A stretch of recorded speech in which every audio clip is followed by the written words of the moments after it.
Shout out to Wilmington, Delaware. Appreciate the love.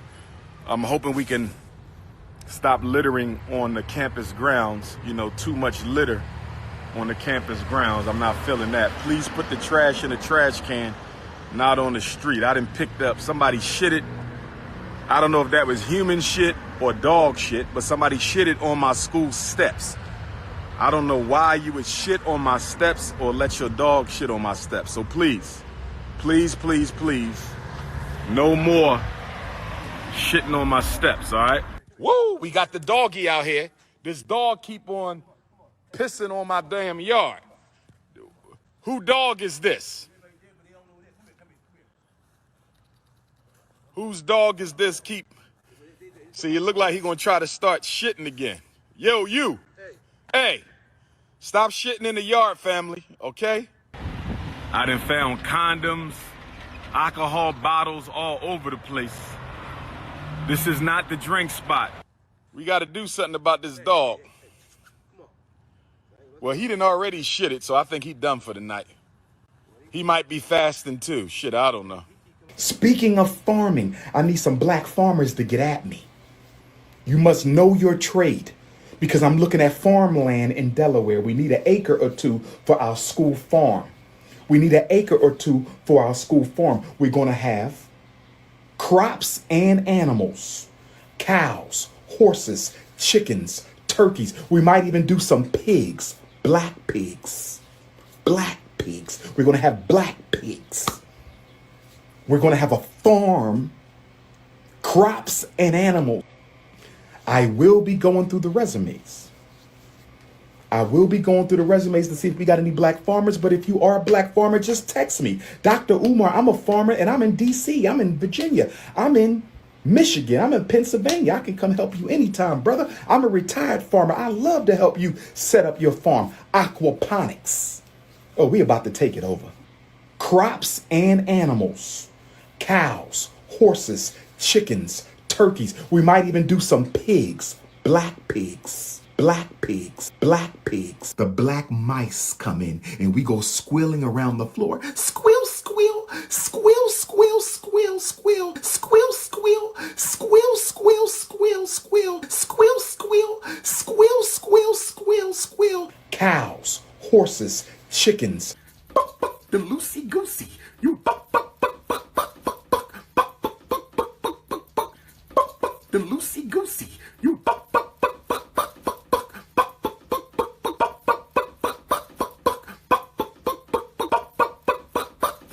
buck, buck. I'm gonna go to the pet store and I'm gonna get about 50 baby mice. And the minute one of you Negroes starts squealing about election day, I'm gonna throw a mice on your ass. Memphis, Tennessee, October 5th. Memphis, Tennessee, October 5th. So we got back-to-back Memphis. Back-to-back Memphis. Back-to-back Memphis. He was so high right here. He was faded. Look at him.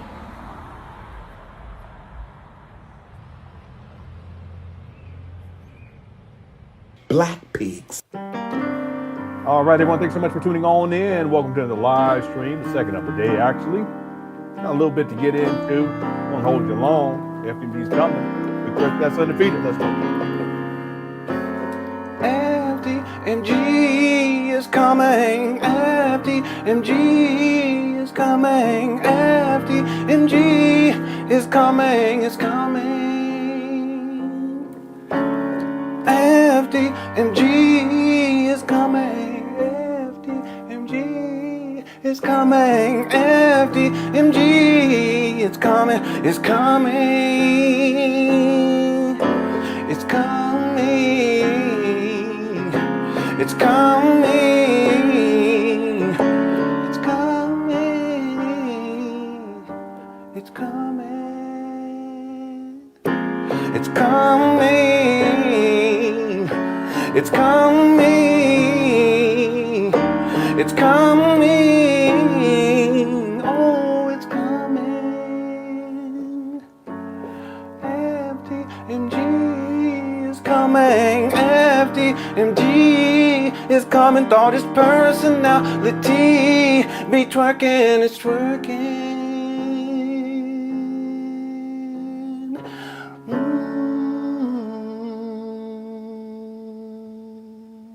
Brother Jose, ¿cómo está? ¿Cómo está? Welcome, my friend. All right. Another one of the FDMG characters from the FDMG saga is Brother Jose. You guys remember Brother Jose? Yeah. Umar got upset at the black people because for sending him millions of dollars. He got mad because the black people were doing what black people do, you know, stealing from the school and not working on time and stealing the money, you know. Yeah. So at a certain point, Umar got mad at all you trifling black people. And he said, you know what, I'm going to have to go to the Latinos. Y'all remember this at the one. He be coming up with some stories. He just be coming up with some shit. I'm going to the Latinos because the Negroes, he always liked to call black people Negroes. So what ended up happening is he got on the phone. I could pull it up. It was hilarious. But he got on the phone and he was acting like he was talking to Brother Jose because Jose would be the Latino, right? Brother Jose sounded like Leroy from around the way. And he has his phone call. Yeah, Brother Jose. Umar was on the phone. He's such a trickster. He's like, yeah, Brother Jose, is that you? You guys remember this? It's such foolishness. So this is another one of the characters. Brother Jose, Binky the Bando Bird, PayPal the Puppy, Tiff the Griff. The list goes on and on and on, you know. Welcome, Brother Jose. Thank you so much. So today, we won't be here that long. What I want to do is I want to rehash what we covered earlier today, and then I received some more pictures. It's amazing that people still believe that FDMG is coming. What's up, Taz? It's amazing. Shout out to KKC. He sent me some more pictures. I'm not going to show all of them, but I'm going to show most of the ones that he sent me, and you guys are going to be amazed. Okay, but to start, I want to provide some context. I always like to provide some context, and one of the reasons why I know that FDMG will never materialize as a fully functional accredited school. Well, Umar already said that it wasn't going to be accredited, but the point is that Umar doesn't have organization skills, and he does not know how to even organize a small room. He's a hoarder. You know, I think one of the reasons why Umar is a hoarder is because he's homeless, so he has to store things wherever he can. You guys know what I'm talking about? You ever see like homeless people, even if they have a car, there's homeless people who have a car, but they have all of their belongings in that car. And they'll be driving around. You see them, they'll pull up to get gas, and you look and they have all kinds. I mean, they'd be packed. They'd be packed. Sometimes it's one person, two people, and it just be packed. I mean, up to the windows. Well, that's Umar. See, Umar doesn't have his own vehicle to pack things in, so he'll pack wherever he can get a place to stay. And at one point, it was in his mama's house. He'll just stack stuff. He's like a hoarder because he doesn't know how to organize anything. But then when he can't stay with his mom, and what he's done with FDMG is he's turned FDMG. He's received $2.7 million, and that's on the low end estimate, for some abandoned buildings in Wilmington, Delaware. He spends $400,000 on these trap bandos. He never provided any receipts, but that's what I give him credit for. And he's turned these dilapidated trap bandos that are still on the vacant property list, still have past due bills. Umar don't even pay the bills on these traps. But what does he do? He turns them into his own personal storage facility, which is what Tariq Nasheed was saying when Tariq Nasheed initially, and I found that video too, where that lady was talking about Umar when he tried to crush her cookies. Don't nobody do it. Don't do it tonight. Don't nobody make me do it tonight. It's such a shame. I'm not gonna get sidetracked on that. We ain't gonna get into that right now. I got the video. I know you want to see it, Ayo Jojo. I ain't playing it tonight. Y'all ain't gonna have me going down that path. Not tonight, fam. Anyway, Umar, he's a hoarder. So Tariq, he was saying how when they went to go record Hobo, when they was gonna record Hidden Hobo with Umar, starring Umar Johnson, who made it pop. when they went to, who said that? Lady, you be taking stuff too far, just too far. When Tariq went to go film Umar for Hidden Colors 1, he said that he expected Umar to be in an office because Umar claims to be a school psychologist, a principal, a vice principal, the most requested scholar, RB Jesus. You know, the list goes on and on and on. Kunta Kinte, you know, Frederick Douglass, Marcus Garvey, Frederick Douglass, Pookie. I mean, he's everybody. But lo and behold, when he gets to the facility, it's like a storage unit with junk all over the place. Well, that's because Umar he's disorganized, and he's like one of those homeless people. Wherever he can get a place, he just stores all this shit there. He just throws stuff and just stacks it and stacks because he doesn't have his own home. See, here's the thing: if you have a large home and all the stuff you accumulate, you'll have places for it, right? I throw shit away. That's how I am. I like to have minimal stuff. That's just how I am. I like to have stuff clean. I'll throw stuff out just because I just don't want to have to deal with it anymore. But there are people who like to hold on to, I get it. People like to hold on to things, but then there's also people who they hoard things. And so it's different if you have your own place and you have enough space where you can manage. It may get a little cluttered here, cluttered there, that closet, this closet in the garage. Yeah, I'm always cleaning out the garage because these kids, anyway. But it's a different thing when you don't have your own place. So whatever you have where you can lay your head, you're going to be bringing all kind of shit with you. And Umar doesn't have his own vehicle. He uses rental car, so he can't store inside of a car. So what has Umar Johnson done? Well, he's turned these FDMG trap bandos into his own little personal storage facility. That's why he's not showing the other side of the street.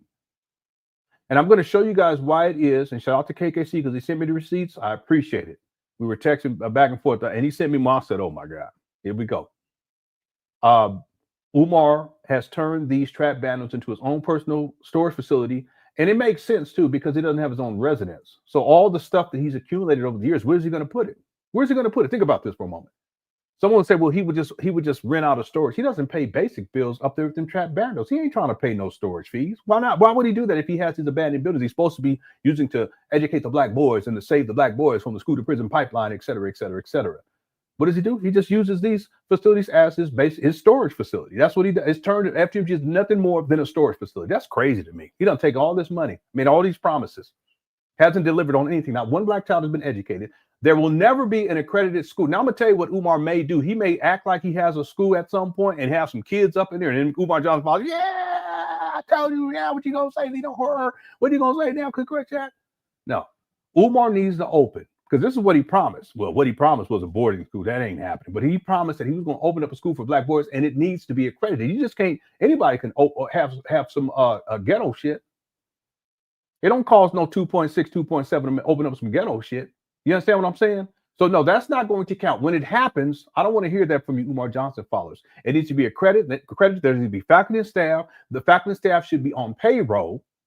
There should be checks that are issued to them or direct deposits. They should have a 401k plan, insurances, all these things, health, dental, trap bando insurance, just in case, because they're going to be in the traps. All of that, there should be IT infrastructure in place. All right. The list goes on and on and on. Okay. Now, what I want to do here is I'm going to go back and I want to play to you all, I'll play for you guys, Umar Johnson's living conditions in 2019.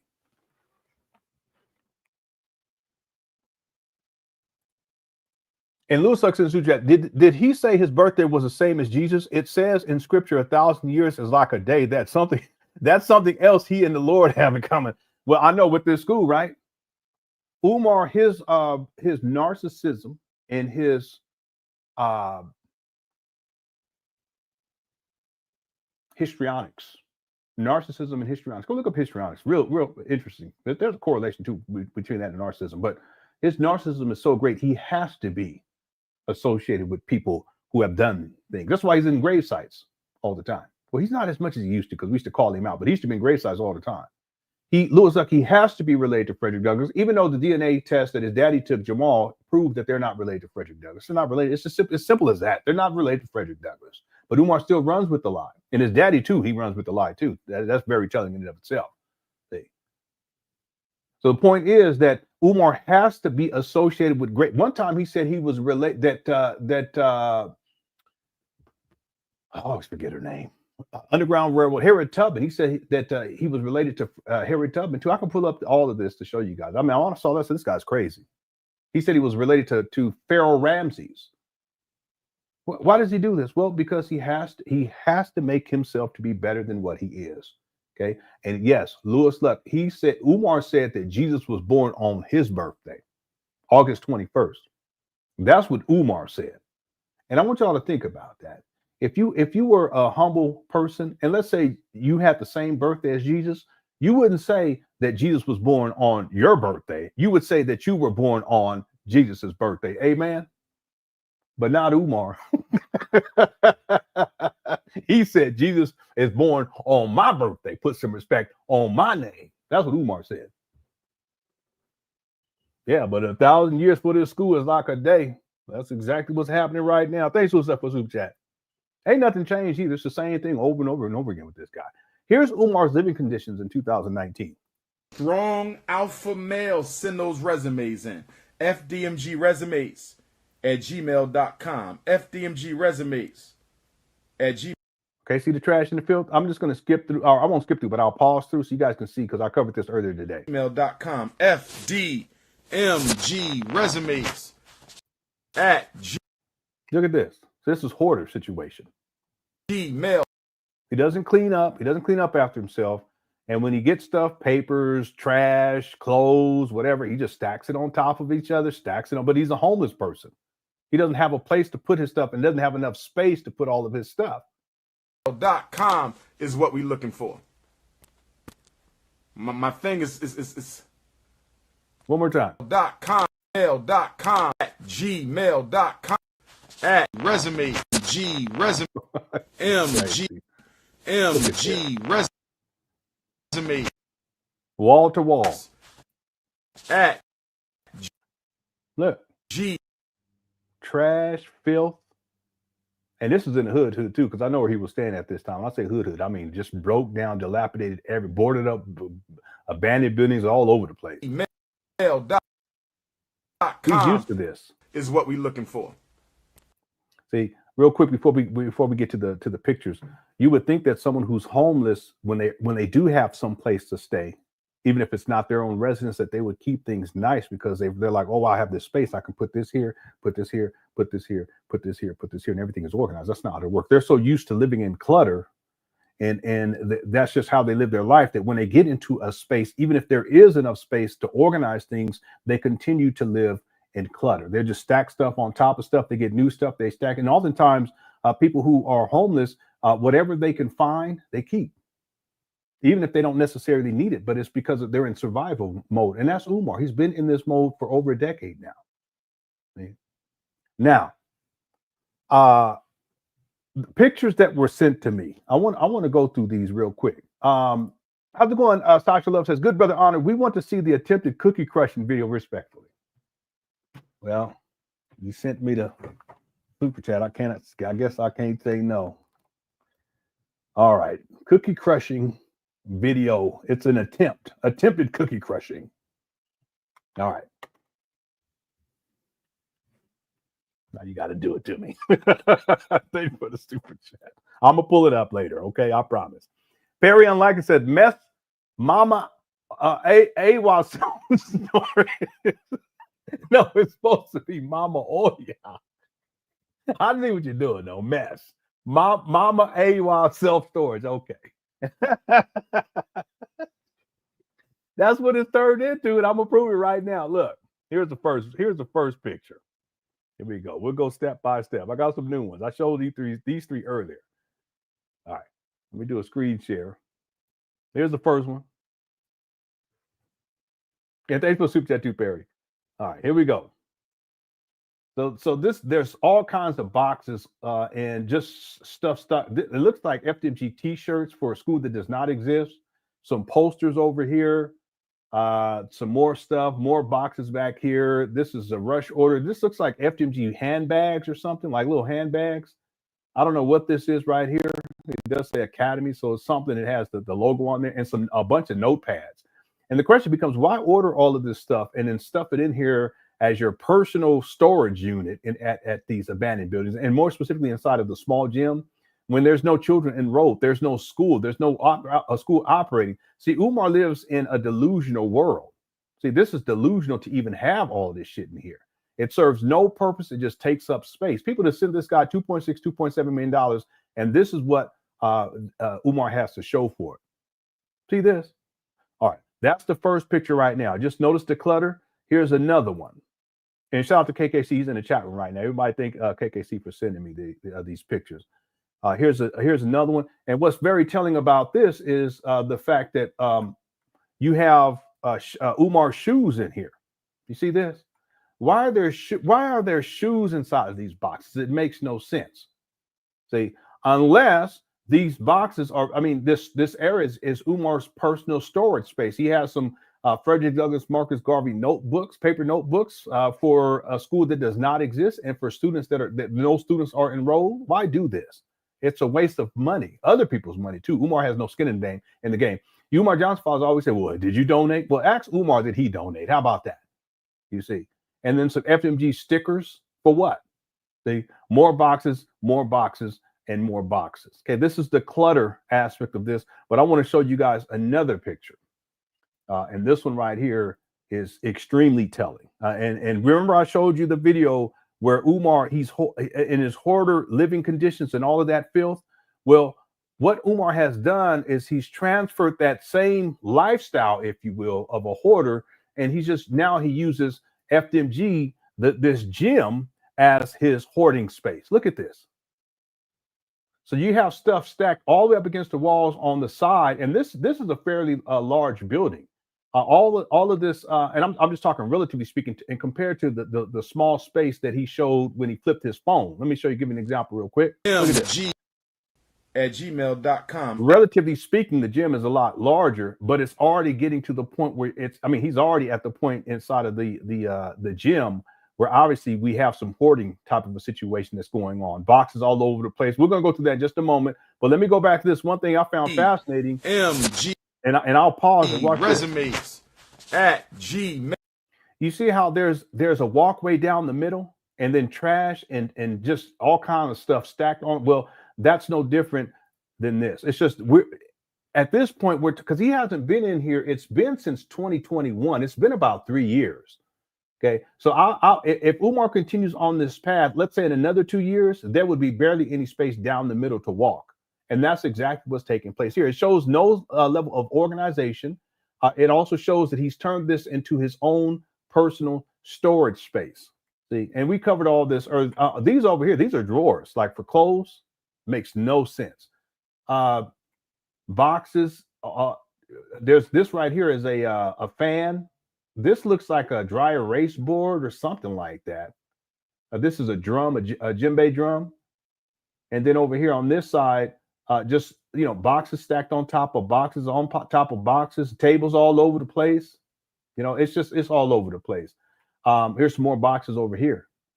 Stuff all on the ground. And the way that it's not organized at all. The way the stuff is stacked, there's no sense of organization.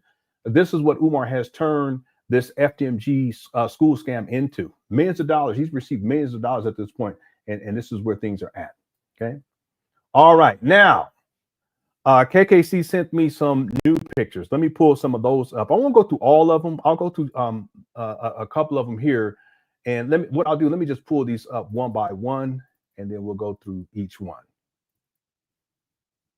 And when I saw these, I was thinking, this looks like before. And KKC, correct me if I'm wrong. This looks like before they did the main paint day, the more recent paint days. This right, obviously you can see here, there's no flooring. The boards are off the windows. You can see that the boards are off the windows. On the steel tiles are missing. I don't know what they're doing in terms of the paint scheme in here, but there's absolutely no flooring. Okay, this is, you guys, if you guys really think about this, we're talking almost 6 years. Almost 6 years. Here's the whole, and this is why I think this is after the most recent paint day, unless this is the other side of the street. And the reason why I'm saying that is because the paint doesn't look all crazy. You know how you painted all stuff all crazy colors? This actually looks nicer to me than after he had actually painted. His painting, the painting style that he utilized more recently actually reminds me of this. L.com. You know, it's more like an artistic expression of a hoarder and living in filth. Everything is all over the place. Well, the color scheme is like that too. If you guys look at the more recent videos where he's painted inside of these abandoned buildings. Okay.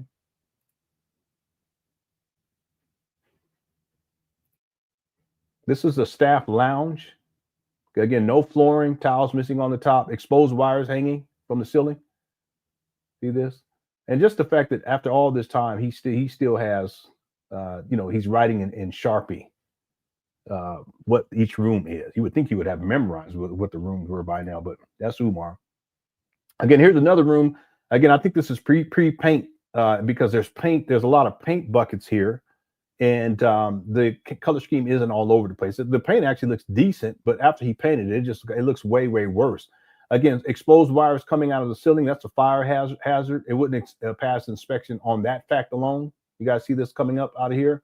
There's no flooring here either. You got to have flooring in these buildings. There's going to be a school. Won't pass inspection because there's no flooring. Boxes all over the place. I mean, again, this isn't as bad as the gym. And again, it looks like they're preparing for paint day, so we can give them credit for that. But the fact still remains that organization-wise, it's clear that Umar doesn't know what he's doing. It's almost 6 years into this. This looks like the men's restroom. Nothing's changed. It's the same thing. In fact, I remember we were joking about the fact that this it's not even a door that's connected to a wall. It's just a door that's in there. You guys remember this? We were clowning him because we were like, why are there two doors? And this is just, I don't know, a random door, and it doesn't have a doorknob. It's not connected to anything either. And it amazes me. Nothing has changed. It's the same thing after all these years. And again, I guess they're going to paint this a yellowish type of a color, or I don't know what you want to call that. But he had men's room in Sharpie written there. Okay? Yeah, it is. It is. It's a mess, you know, and it continues to be a mess. It was a mess when he acquired them, even though he said they were in great shape. I can pull up the video of some of them early videos if you guys want me to, where he was Umar was talking about how he was doing tours, and it would look horrible in there. Here is a picture of the main office. This main office, Umar was actually talking about turning it into a recording studio, and that's when he had Maria up there. And he was talking about, I don't know what their plans were, but Umar was talking like, yeah, we can turn this into a recording studio. Why are you going to turn the main office into a recording studio? This is supposed to be a school for black boys. People didn't send you millions of dollars so that you can open up your own little, you know, P. Diddy spot. Anyway, also, if he was smart, he'll sell merch for FDMG. Yeah, but Umar doesn't have the organization skills to do that. I mean, I could sell merch. I mean, people have been telling me a long time, you know, I could do it from YouTube, you know, but it's just not something I'm interested in, but I could do it. But Umar doesn't have the organization skills.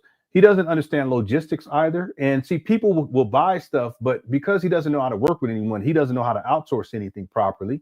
And so what has happened is, like, when he sells books, he's the one that ends up packing those books and shipping them off. And oftentimes you'll see it. People will say, I haven't gotten my book yet. I haven't got, but they're all in this comment section, especially over here on King Kong Consciousness YouTube page. You know, when's I'm going to receive my book? When I'm going to receive my book? He don't care. He already got the money. That's Umar. See, he doesn't have the organization skills to sell his own products, to sell services, to sell merchandise. None of that, you know, because he's the type of person that all he wants is the money. Once he has the money, you know, he'll ship some books, you know, if he can, but mainly, you know, he'll just hold on to the money and not ship the books. It's different when he actually speaks and then people purchase the books because they're right there. He just hands them to them. That's different. But Umar, he's not going to go through the process to go and take a book, pack the book up, take the book to the post office, pay for shipping, and then ship it off. That's too much for Umar. I know it sounds crazy, but that's how Umar is. That's why he's living in filth. That's why listen, please, everyone understand something. That if you are a man, you should not have any space looking like this, period. I'm talking about if you're a man, because really this is manual labor that needs to be done here. That's all.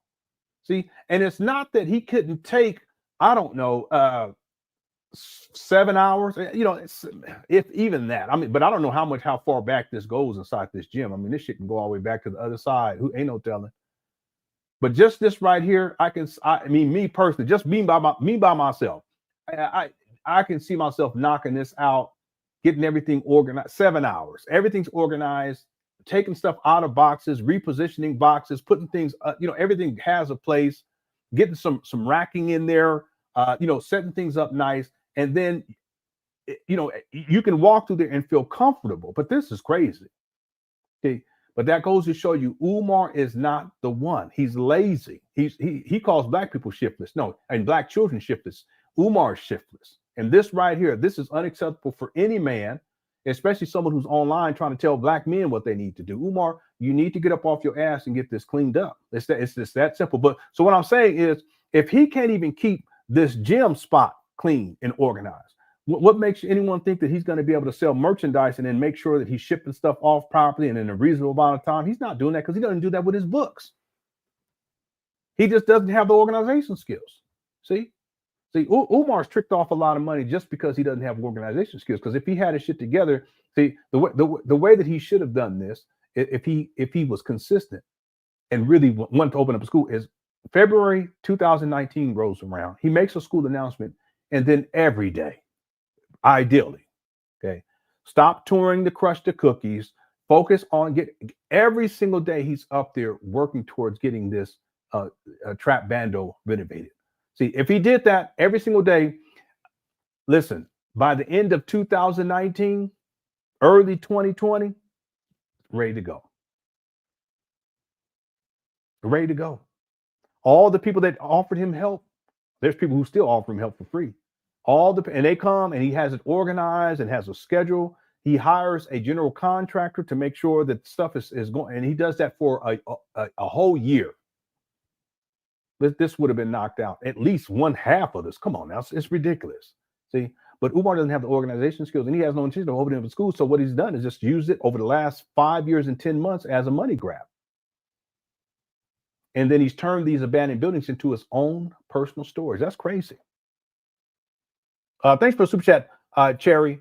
Lewis says, either I'm drunk or that doorway to the main office is leaning a little bit. Do you have to lean left or what? Let me see. I didn't even notice that. Let me go and look. No, I think that it's just the way. It's the way that they took the picture. I see what you're saying. I didn't even catch that, but it's just the angle that they took the picture. And I just noticed this little stuff. I don't know what this is coming up out the ceiling. Anybody have an idea or a clue what this is? You guys see what the cursor is right here? Here's main office. I'm on the second F. I'm gonna go down right here. I don't know what this is. Anyone have is it a pipe that goes up through the roof? I don't know. It don't make no sense to me. This is the first time I noticed because I was looking at what I was looking. I have no idea what that is. Okay, thanks for the super chat. Anyone in the chat room, if you know what that is, let me know. look, Lewis, look, Ray. Hold on. Ray Ruth says, did he ever get the HVAC? Okay, so let me explain this real quick. Then we're gonna get to the first video for tonight, and we ain't gonna be here that long. So Umar, there was a whole HVAC saga. You guys remember that? I think Brother Jose was part of that. There was other characters that was part of that too. And Umar finally gets, and I could pull up the video where he actually has it lifted up on top of the roof. I don't think it actually shows it finally being set up there, but there's been no proof to date that it's actually functional. And Umar also admitted that it's not working because he was waiting on one more piece. He says stuff like that. I'm like, what are you talking about? Another part or another piece? We need one more piece for that. He just making up shit. We just need for the plumbing. We're almost done with that. We need one more piece. The HVAC, we need one more piece. We need the control unit. So I guess it's some sort of control unit that can turn it on and turn it off. I mean, the whole thing is crazy. See, at this point, I highly doubt that it's actually been tied into the vent work because the vent work would have to go through inspection and also go through a cleaning because it's been sitting there for who knows how long. I don't even know. Been sitting there for what, almost a decade. What you're going to mean? You're going to plug in the HVAC unit itself and then turn it on and blow air through these ducts that have been air ducts that's been sitting there for a decade. I mean, it's just a mess. So last I heard, Ray, was that Umar was waiting on that one piece, whatever that is, a control unit. That's the last thing I heard. It's just so ridiculous. It's all of it. It's just a big mess. Okay. Thanks, Lewis Duck again. Lewis says, take the cookie crochet off the wall and write it. No, I ain't doing that. I ain't gonna do that. I'll leave it just like that. You know, I ain't gonna do the Umar ghetto main office type of thing right here. See, only Umar do something like this. This is the main office family. We working. All right. Thanks, Lewis Duck. Okay, and then I think there's 2 more pictures. Let me do these 2 pictures, and then we'll get into it for today. Let me see. Did I do this one already? Yeah, I did the staff lounge, right? And I did that one. I did the men's room. I just did the main office. This is the hallway. But there's really nothing there. And then I think I showed this one. Yeah, I showed this one too. And then here's the last one I want to show you guys. And, you know, it really kind of sums up what this has turned into, you know. There's people who they've come to help Umar from time to time, but basically when it comes to Umar and his organization skills, because he doesn't have organization skills, he's basically a one-man show floundering around trying to figure out what he's doing. You know, and this is an excellent example of it right here. Umar, it's like a big kid who's lost and he's trying to figure out what he needs to do in order to get things done, but he doesn't really know exactly what needs to do. I don't even understand why he's painting these walls black. It looks horrible. Looks absolutely horrible. Umar, what you need to do is pull your pants up. Okay? You need to pull your pants up. Stop getting up here acting like you're doing work. This is the only thing I've ever seen him do is paint. Outside, I ain't seen him do nothing else. Move no furniture, nothing. That's the only thing I've seen him do is paint. But he needs to pull his pants up and stop dressing like a teenager with his Nikes on. Because, you know, we shouldn't be wearing those Nikes, black people, because you guys, that money, you spend $5 billion on Nikes. Well, Umar got Nikes on right now.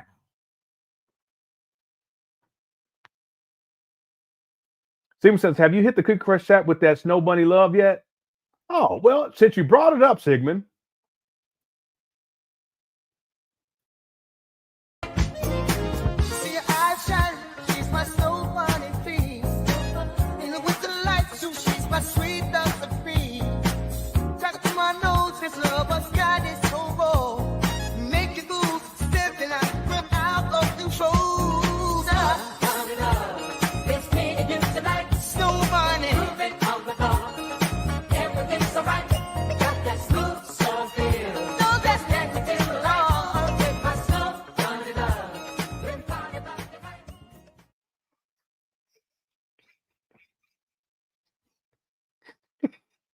Shout out to Shout out to KKC. Shout out to KKC. This AI stuff is getting out of control, if you ask me. I wrote a paper on it too when I was in college. It's out of control. One more time. I don't want to play it again, but here we go. See your eyes shine, she's my soul running free. In the winter lights, she's my sweet love and free. Talk to my nose, this love was God is so raw. Make you move, step and I rip out of control. It's me and you tonight. Snow bunny. Moving on the bar. Everything's so right. Got that smooth soul feel. No, that's negative law. Get my snow bunny love. Been fine about it right. Snow bunny love. Thanks for the super sticker, Anthony Robinson. There you have it, Sigmund. You know, I was wondering as I was watching this just now. I was wondering, like, which one of these white women seemed to be like more Umar's type. You know what I mean? Can we vote on this? First, we got to find out how many snow bunnies is in it. Let's do that now. Here we go. There's one. That looks like the same one, right? No, yeah, I think that's the same one. So that's one. That's two.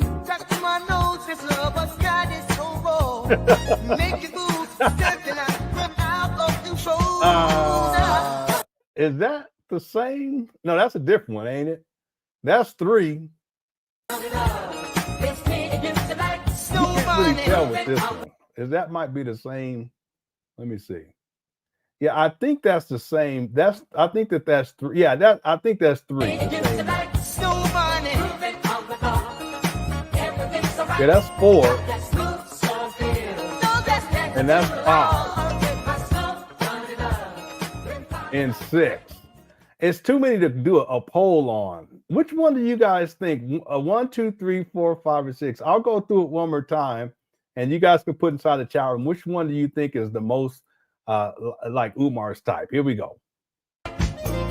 This is 1.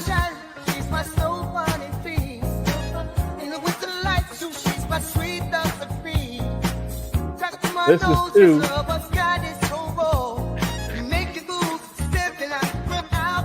That's 3. I'm going with 3, family. I'm going with 3. I'm going with 3. This is 4. And this might be a 2. What's 3 or 5? 3 or 5. I'm going with 3 or 5.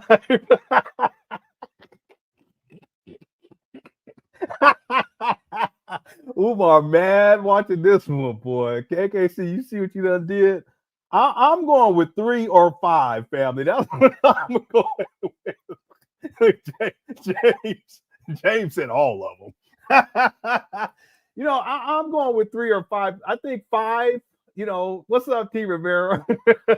I think they're all different in all this type. You never know about it. So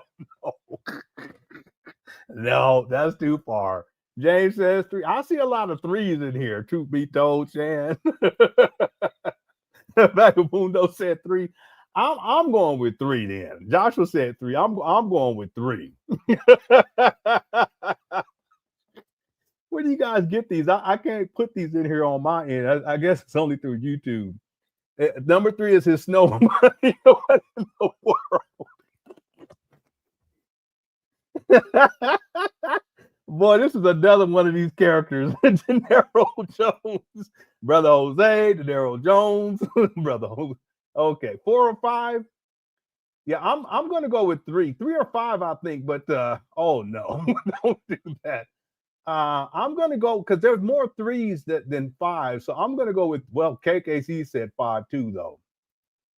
Let me do this one more time. I'm gonna choose 3 or 5, but I gotta go through this one more time.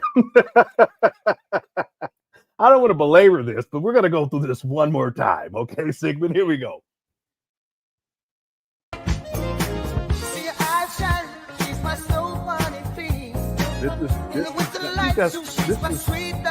This is number 2 right here.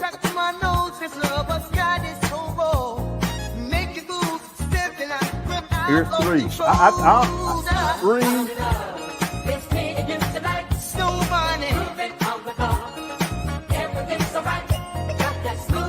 And then here comes 5. This is 5. See, 5. I think 5 because 5 is a little bit older and Umar wants a mama.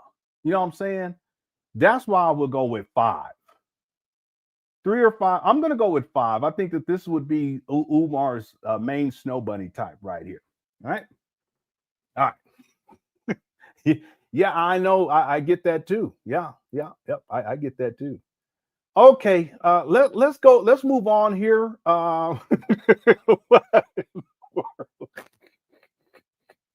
You can never have too many bunnies. Okay. All right, so let me play this one more time as I go and find this other video. And this is the one I don't want to play, but someone sent it in a super chat for it, so I'm going to play it. I'll be right back.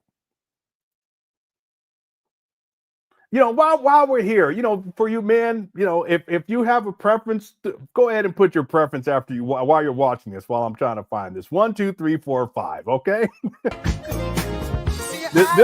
this will make Umar exceptionally upset. All right.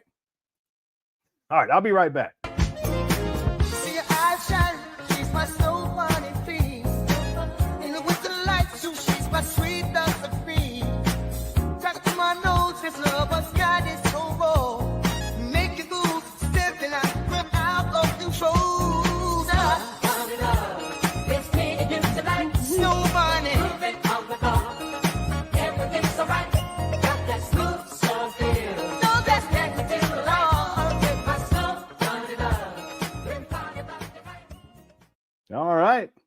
Didn't nobody put none in there. Nobody didn't put none in there. Huh? All right. Well, that's okay. That makes Umar happy. No bunny hopping. Okay. Boston Man says the picture shows the color of roller as blue. Yeah, I know. Oh, I saw that too, but I didn't put that together. That's a very good observation. You guys understand what Boston Man is talking about? So let me go back and pull this picture up. So here, give me 1 second. I'll play this again. I'm gonna play this one more time, and I'm gonna go pull this picture up. See your eyes shine, she's my soul funny thing. In the winter lights, she's my sweet dust of cream. Talk to my nose, this love has got its over. Make you go stepping out, run out of control. Let's take it tonight. Snow bunny, Moving on the car. Everything's so right. Got that smooth soul feel. no, that's negative love. I know it's a delay between the thing and me, but that's just because of the interface. Everything is behind, even the chat room over here. So it's going to look like I'm off beat. I was thinking about doing a dance to this. I might do it too. Okay, so I don't know if you guys noticed this. This is a great observation on Boston Man. I saw it, but I didn't put the pieces together. I just didn't really think about it. And what Boston Man is referring to, and if anyone else saw this, hit the one. If we go back to this picture right here and you look carefully, Umar, it's like he's acting like he's painting, but if you look here, I don't know what in the world is going on here. What is this? I mean, Boston Man, I think he does have a roller. And I think that's black on the roller. Maybe this is like the blue tape that's covering something. That's what I think it is. It does look strange. I don't know. This guy, he's such a liar. Who knows what's going on? You guys see what I'm saying?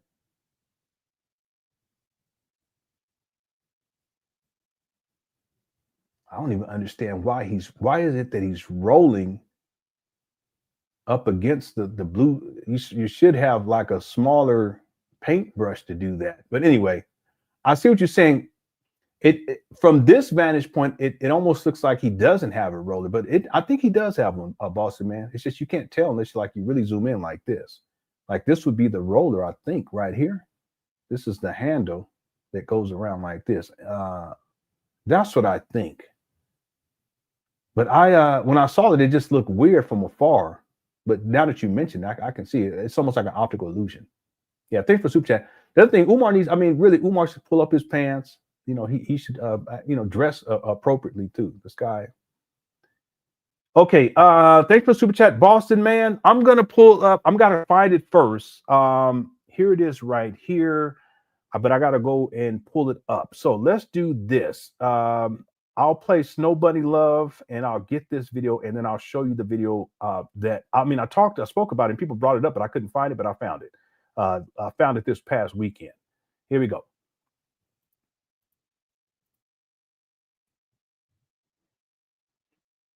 Oh, hold on 1 second. Is it playing? Okay. All right. I'll be right back. Let me go pull this. Let me go get this video. See your eyes shine, she's my soul funny thing. In the winter lights, she's my sweet dust of cream. Talk to my nose, this love has got its over. Make you go stepping out, run out of control. Let's take it tonight. Snow bunny, Moving on the car. Everything's so right. Got that smooth soul feel. no, that's negative love. With my soul under love. Been talking about it right. Okay. Yeah, this isn't the right one. I gotta go look elsewhere. Give me one moment, everyone.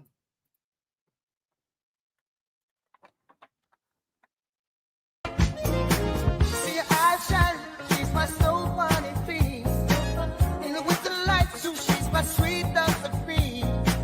Talk to my nose, this love has got its over. Make you go stepping out, run out of control.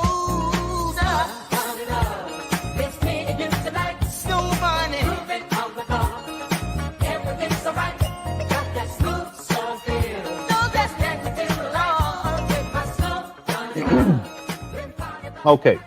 I found it. I just got to download it. Give me 1 second. See her eyes shine, she's my soul funny fiend. In the winter light, so she's my sweet Josephine. Talk to my nose, this love of God is so bold. Make you go stepping out of control. Funny love, it's me and you tonight. So funny. Moving on the floor. Everything's alright. Got that smooth soul feel. No, that's Connected to the light. With my soul, funny love. Been funny about the night. Okay, I'm downloading it now. Everyone give me 1 moment. It's in 360, so it should download relatively quickly. And the thing is that there's some audio issues in it from what I remember, and the video quality is bad too. But we'll watch the whole thing and we'll get through it. This is just be prepared for that. Okay, I have downloaded it. Let me go ahead and pull this up. So we spoke about this when we did the SETI rant. We did Tariq's rant, or not Tariq's response to Umar after Umar was taking shots at Tariq.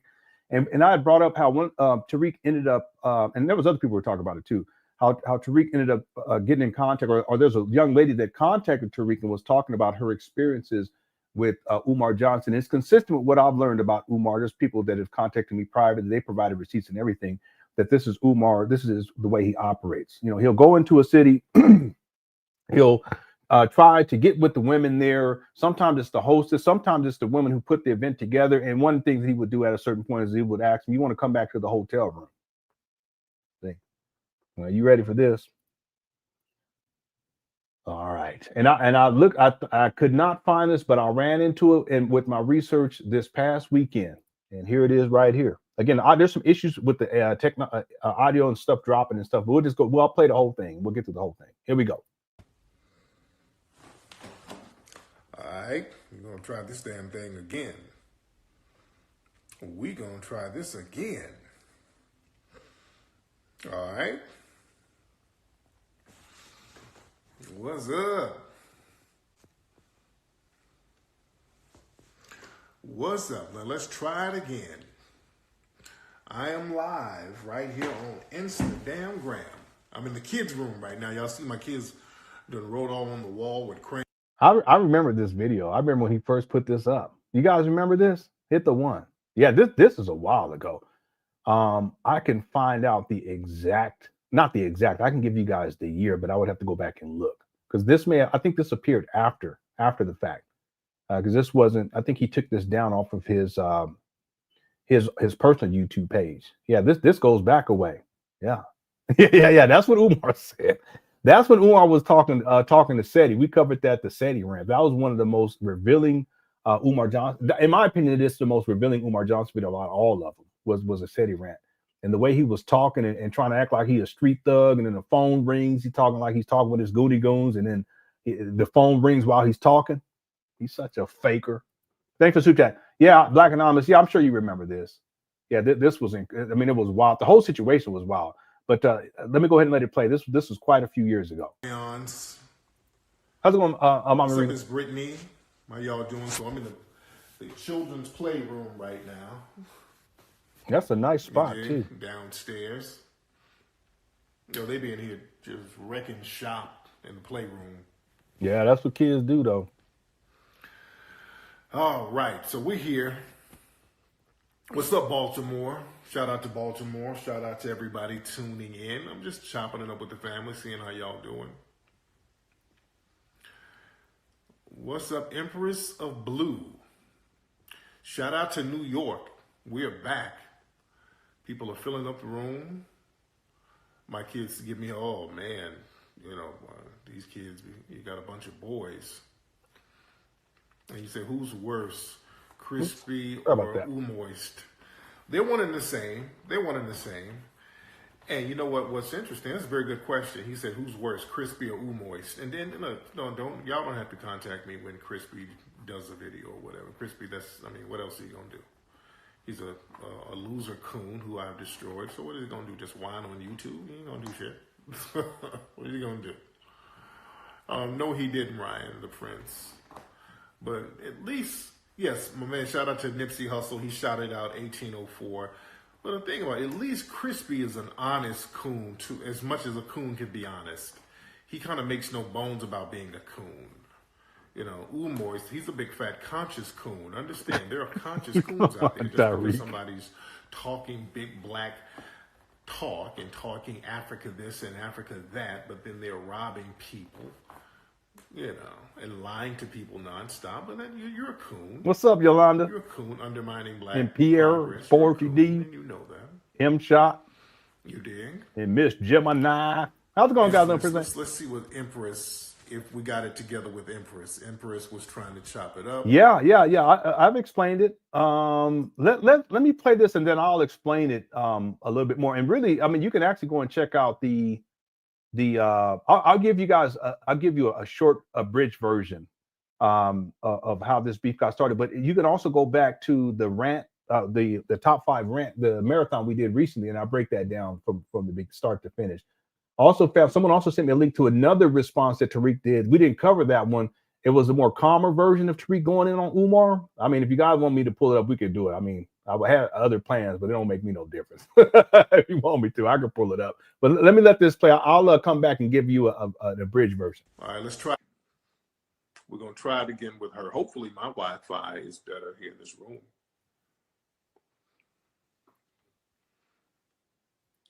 You wish there was, okay. And what's up, Empress? Hey, Tariq. Okay, so let's see if this connection is a little better. Yeah, so I helped Dr. Umar with his lecture here in Indianapolis a couple years ago.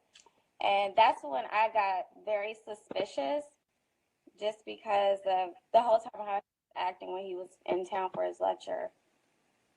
What was he doing?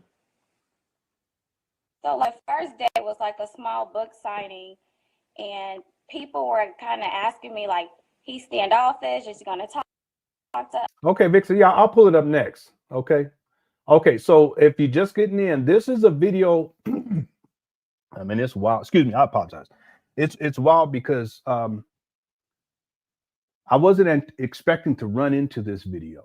And again, I'm working on this documentary. My SSD drive, my 4 terabyte SSD D drive came in today, and I'll be installing it probably tomorrow onto this computer. I got to get another computer too, because what I want to do. I apologize, I'm getting sidetracked, but I got to just explain this to you all, and then I'll explain what we're watching.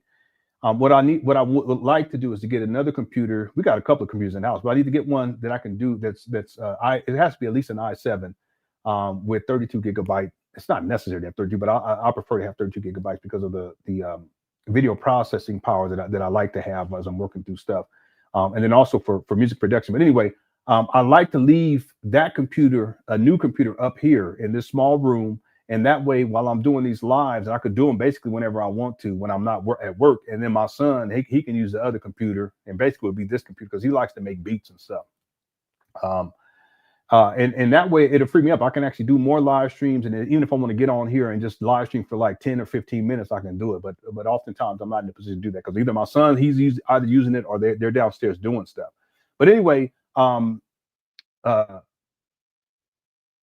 what we're watching here, and I didn't anticipate actually finding this, is a video in the heat of the Tariq Nasheed Umar Johnson beef. And Umar did a roast. He roasted he really did. He did Umar. He did him bad. I said, damn.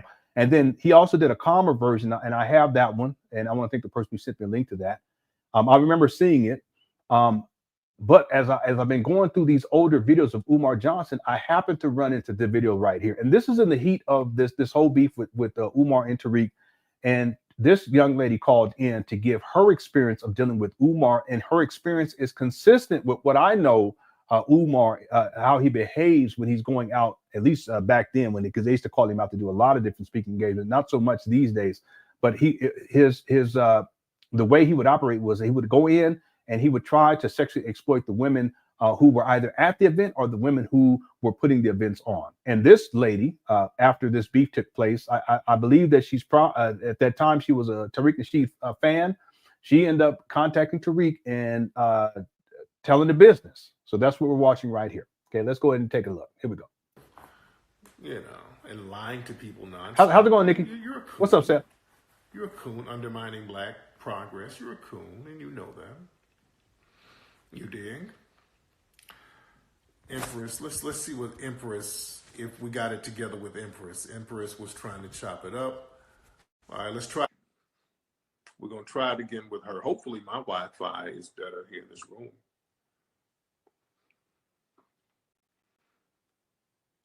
You wish there was, okay, and what's up, Empress? Hey, Tariq. Okay, so let's see if this connection is a little better. She looks fairly young, so too. I helped Dr. Doesn't she? Umar with his lecture here in Indianapolis a couple years ago. And that's when I got very suspicious just because of the whole time how he was acting when he was in town for his lecture. What was he doing? So like first day was like a small book signing, and people were kind of asking me like, he's standoffish, is he going to talk to us? I'm like, yeah, he's waiting on people to get here. So the next day was like the big lecture event, and his main concern for me was how to get money for the tickets. And if the cash box got too full, you know, take the money out, give it to him, and keep collecting the money. Right. And when I tried, Okay, there's issues here You broke up. with the video, but I want you guys to hear what she said. And this is consistent with Umar's always about the money. So Umar was concerned that the money that was going to be collected, because I guess he expected a lot, once it got full, but I guess whatever they were collecting money in, that somehow money would start coming up missing. And so he wanted her to bring him the money. I know. It's crazy. Okay, let me play that part again, because it's Umar through and through. Here we go. You wish there was, okay, and what's up, Empress? hey, Tariq. Okay, so let's see if this connection is a little better. Yeah, so I helped Dr. Umar with his lecture here in Indianapolis a couple years ago. And that's when I got very suspicious just because of the whole time how he was acting when he was in town for his lecture. What was he doing? So like first day was like a small book signing, and people were kind of asking me like, he's standoffish, is he going to talk to us? I'm like, yeah, he's waiting on people to get here. So the next day was like the big lecture event, and his main concern for me was how to get money for the tickets. And if the cash box got too full, you know, take the money out, give it to him, and keep collecting the money. Right. And when I tried. Okay, there's some issues with audio and video, Okay, but you they get it broke up. corrected a little bit Hold on, later. wait. Let's try it again. Hold on. Yeah, Big Ben. Tariq said he'll stop. Yeah, no, I he didn't call Umar a bear, though. He didn't call him a bear. In all fairness, okay, we covered that video during the marathon, but I got another video where Tariq, he's a lot calmer, and I have timestamps. Someone sent me. We're gonna play that one in just a moment. Okay, yeah, thanks for the super chat. But I remember that was wild. He say, who comes up with that? All right, here we go. Hold on. She broke up. She froze. Hold on. Let me just skip through because I think it takes a while. Chat room. Look, I was gonna talk about something else, but people calling up talking about Umoy's. Yeah, if y'all can hit the Prince thumbs of up, I Pot appreciate it. Roast. Thanks, Mr. Monica. Prince of Pot Talking Roast. about his scandalous ways, and that's, people are really disturbed by that. And, You want angry? rightfully Nah, so. that's too much. We covered it the other day.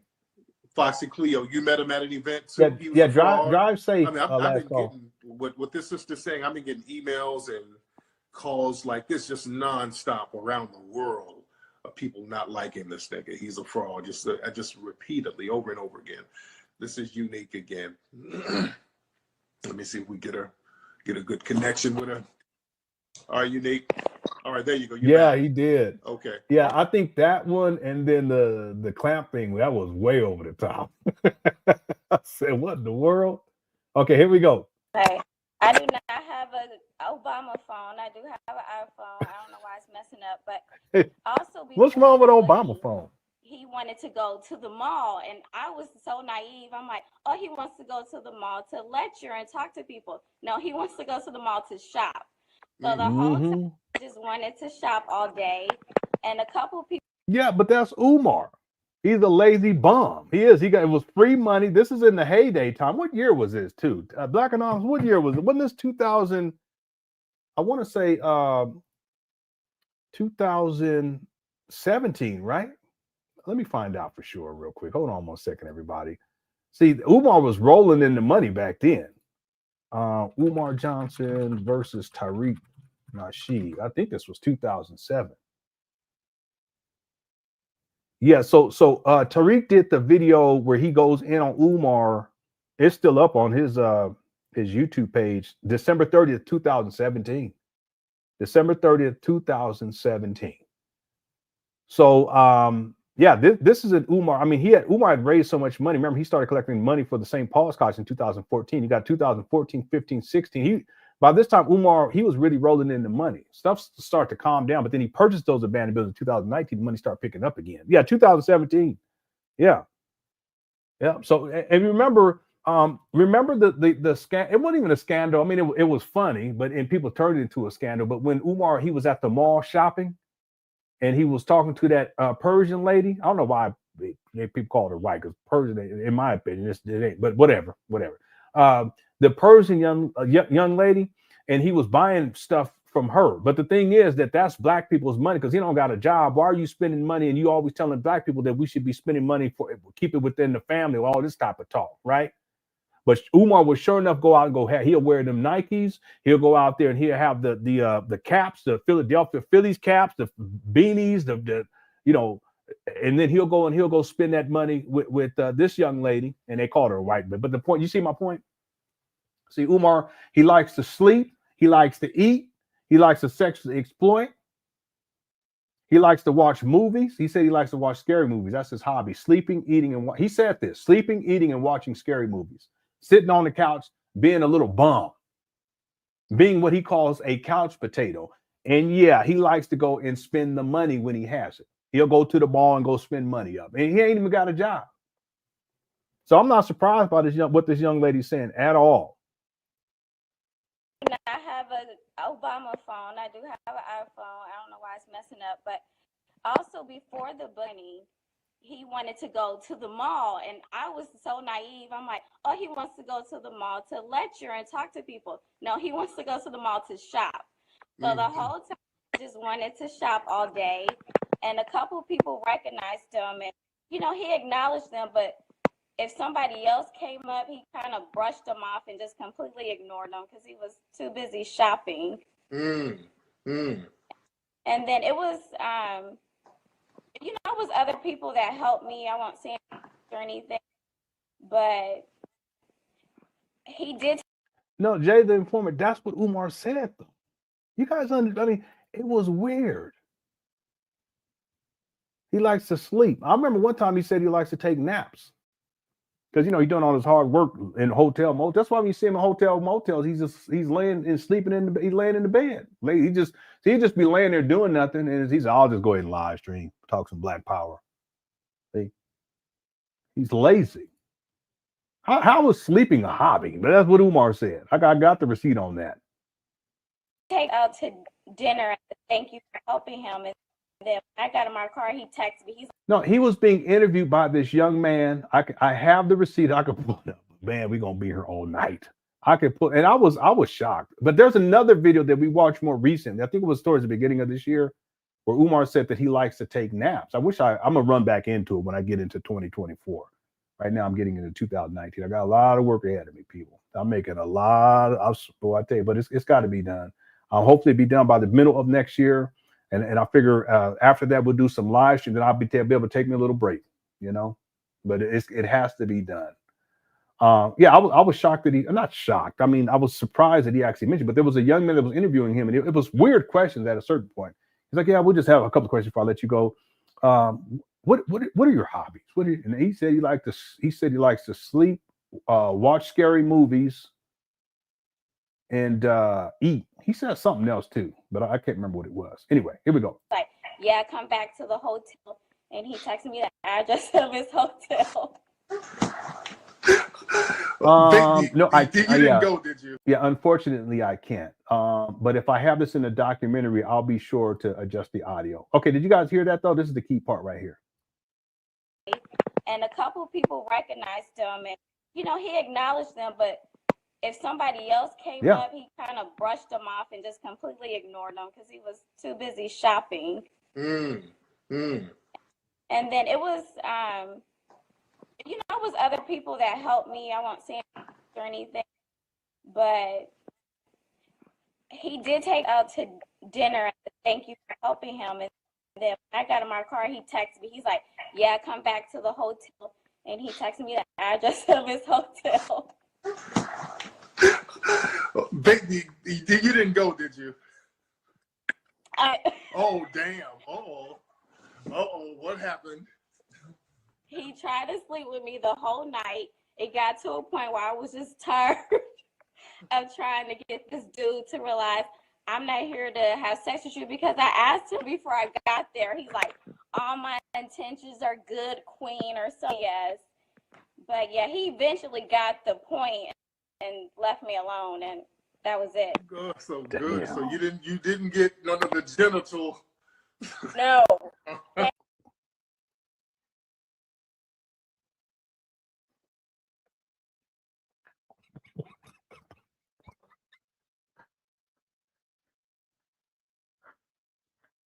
Oh no. No, please. Oh, this case.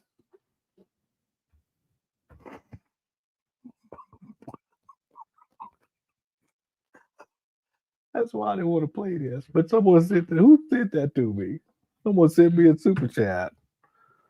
Why you do that? This is crazy. I don't know why it's messing up, but also before the bunny, he wanted to go to the mall, and I was so naive. I'm like, oh, he wants to go to the mall to lecture and talk to people. No, he wants to go to the mall to shop. So the whole time, I'm trying to find this other video. Give me 1 second. And a couple people recognized him, and he acknowledged them, but if somebody else came up, he kind of brushed them off and just completely ignored them because he was too busy shopping. And then it was, it was other people that helped me. I won't say or anything, but he did take out to dinner and thank you for helping him. And then when I got in my car, he texted me. He's like, yeah, come back to the hotel. And he texted me the address of his hotel. Baby, you didn't go, did you? Oh, damn. What happened? He tried to sleep with me the whole night. It got to a point where I was just tired of trying to get this dude to realize I'm not here to have sex with you, because I asked him before I feel bad. I feel bad for her, but you know how I feel bad for the most. I feel bad for my wife. Okay, because men, you know how it is. You know what I'm saying? You just keep trying. I've been up falling asleep these days. I'm just getting older, but I would try. I mean, I try for 10, 15, 20, 25, 30, 35, 40, 45. Please go to bed. Please just go to sleep. Go to sleep. But it's different because me and my wife have been together since I was 25. Okay, it's been almost 25 years. That's different. This is Umar trying to get that booty call. Okay, this poor lady. And he texted me the address of his hotel. Baby, you didn't go, did you? Umar said, "Give me them cookies." Hey, girl, I just took you out to dinner. I just took you out to McDonald's. I bought you a quarter. I bought you a large. I didn't get you a medium fry or a small fry. I got you a large fry. He didn't get her no burger. He didn't get her nothing to drink. He just got her a large fry. I even gave you my packets of hot sauce. I'm sorry. I gave you my packets of ketchup. He said, at this point, you go. Oh my God, this is crazy. This is crazy. You know how Umar like McDonald's. He said, I was gonna get you a fish fillet. But that's marriage territory, family. That's marriage territory. Okay. All right. Yeah, 78, man. This poor thing. I feel so bad for her. Can you imagine Umar? He's like a big old husky big old husky bear. Breathing on her. Hey, Mr. Queen. you sure you sniffing and blinking and shit. You sure enough look good tonight. This poor young lady, I feel so bad. I feel so bad for her. Oh my God, Umar, stop. Umar, don't do that to this poor lady. She called you out there to uplift and raise the consciousness of the people, but you got to go here. This poor young lady, I feel bad for her. Okay, here we go. Oh, damn. Uh-oh. What? And he texted me the address of his hotel. Baby, you didn't go, did you? Oh, damn. Uh-oh. What happened? Tariq was like, oh, damn, tell me more. He tried to sleep with me the whole night. It got to a point where I was just tired Oh, of this trying poor to lady. get this dude to realize I'm not here to have sex with you, because I asked him before I got there. He's like, all my intentions are good, queen, or so. Yes. Oh, no, But yeah, he Umar. eventually got the point and left me alone, and Well, that was good. it. Good, so good. So you didn't get none of the genital. No, thank God. You dodged the bullet, sister. I dodged a major bullet. Lord, what you saying? I hear it all the time. I hear this. Yeah. I've been getting a bunch of sisters saying exactly what you're saying. This nigga be going around here I believe it. using that queen sister, Mother Earth, and be Mhm. trying to smash. Yep. It was like, I was like, if I would have slept with him, he probably wouldn't have used the condom just because he's that nasty. I could see that about him. Oh yeah.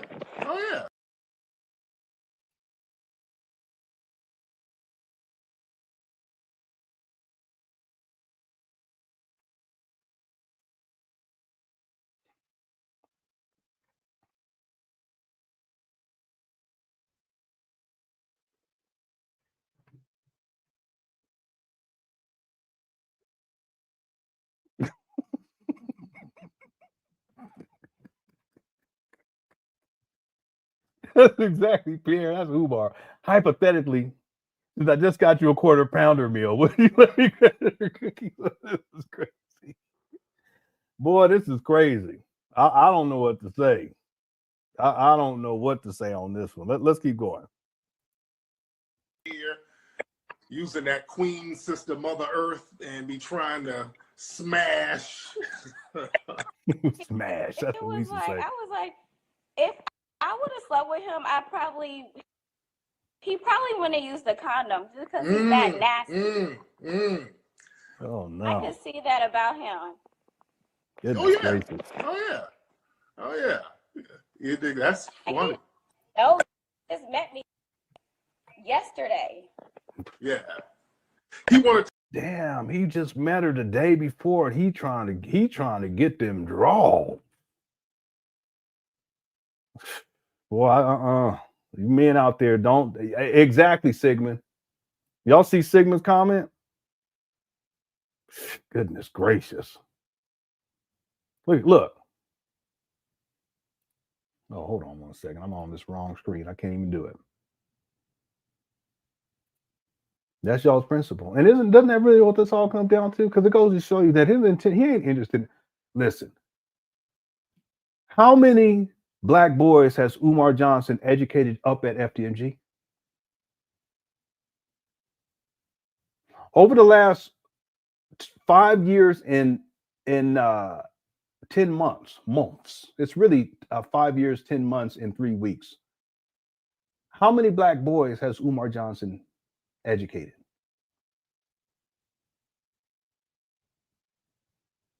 No, it's 2 months and 1 week. How many boys? 5 years, 2 months, and 1 week. How many boys has Umar Johnson educated? The answer is 0. But over the last 5 years, 10 months, and 1 week, how many women has he sexually exploited? I found audio of the woman that called into that radio show, Black Anonymous, the woman that had the stroke.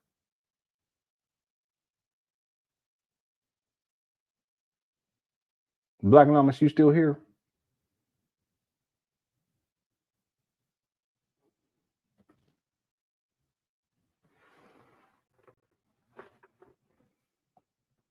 That's y'all's principle. No, Vince, I can't play that. I mean, I know even this, what I'm playing now, I didn't want to play this, but I just can't. Now, I have to think about it in terms of for the documentary, whether or not I have that in there. Vince, I don't even know if you know what I'm talking about, Vince, but I can't play it. Y'all can't send me no amount of super chat that's gonna make me play that. I'll get my video back up in just a second. I really have to ponder whether or not I'm going to include that in documentary. Yeah, you remember. Yeah, very few people know about that. Very few people. But I found, I don't think I have I don't have the video, but I have the audio. Yeah. That's something I have to think about. Okay, let's finish up with this video. Here we go. To crush them cookies. Yeah. You remember that, Jimmy Jamboree? Okay, James. Yeah, y'all been around for a while. Where I was like, Steve? Yeah, he Sadie. kept trying out. He kept saying no. He just kept on trying. Yes. This is about the game goofiest nigga ever. Y'all, Lord, man.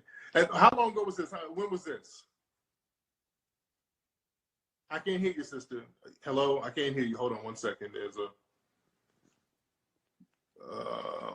Hold on one second. Okay.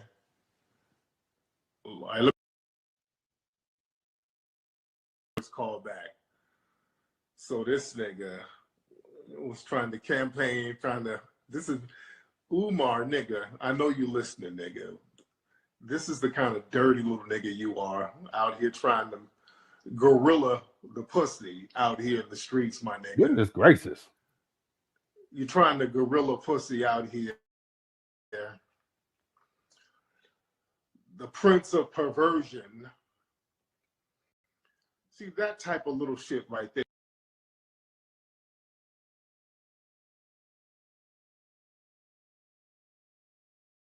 Oh, I'm sorry. Yeah, my mic was muted. That could be a title for a chapter in the documentary, Prince of Perversion. That little game goofy ass shit. You dig? Yeah, it's crazy.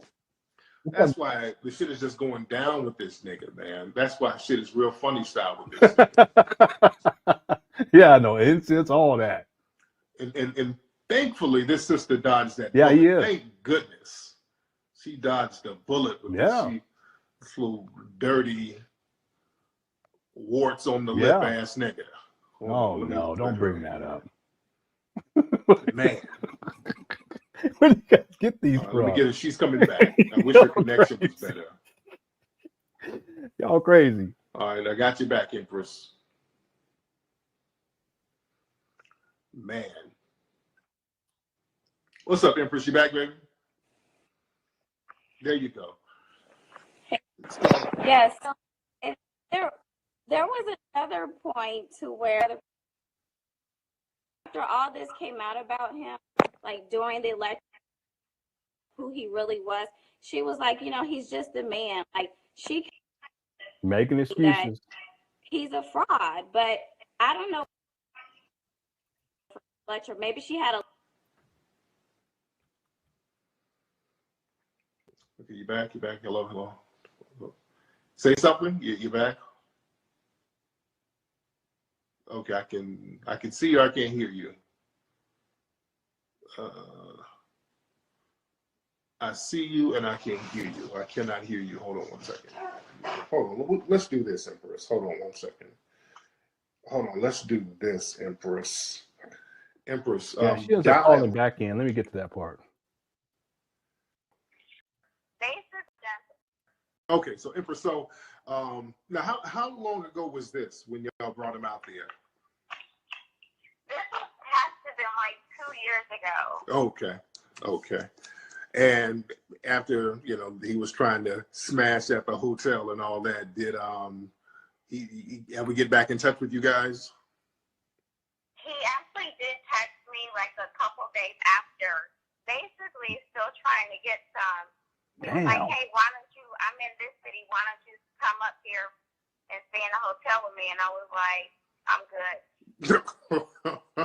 good. Damn. Y'all remember? Some of y'all wasn't around back then. You remember we was doing that live stream and we were watching this video of Umar in the hotel room, and he's live streaming, and all he got on is some drawers because he has to get up to go use the bathroom, but before he does that, he has to put some shorts on. Some people like him think he would even have any drawers on. Y'all remember that? Hit the one. This is crazy right here. And someone handed him them drawers.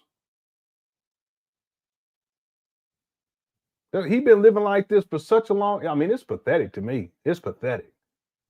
Some of y'all remember that. I'm not making it up. Okay. Because I remember we watched it out. We were trying to figure out what was going on because the whole scenario was really weird. It didn't make any sense. And we were like, why is he looking over there? And he reaches over like this, and it's like someone hands him, and they hand him some shorts. He puts his shorts on. He scoots it. Then he scoot the chair over. He did some shit like he scooted the chair off the screen, and then he came back. I think that I may be embellishing, but I think that's what happened. I can't remember. That was so long ago. Yeah, there was someone who handed him the shorts to put on. So when this lady's talking about the hotel situation, that's what Umar would do. See, that's another reason why I told people when people would call into these Black parent teleconferences, he would always ask, the first thing he would ask them is what city you're calling from. Because and see that the number's already coming up on the phone, so he already got their number. But if he can find out exactly what city, then if he's ever in that city, he'll send him a text, hey, listen, I'm going to be in your city, you might want to come out. But that's just grooming, so that when he's in them hotel rooms by himself, he just see if he can get a booty call. And to him, it don't matter. It's a matter of texting. At a certain point, you're gonna run into somebody gonna give up the cookie. Boy, I tell you, that's wild to me. Damn, nasty too. To be honest with you, I ain't never lived like that. I'll take at least 2 showers a day. I can't be.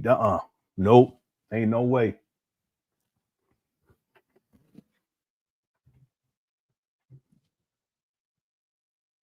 Umar, boy, you something else, man.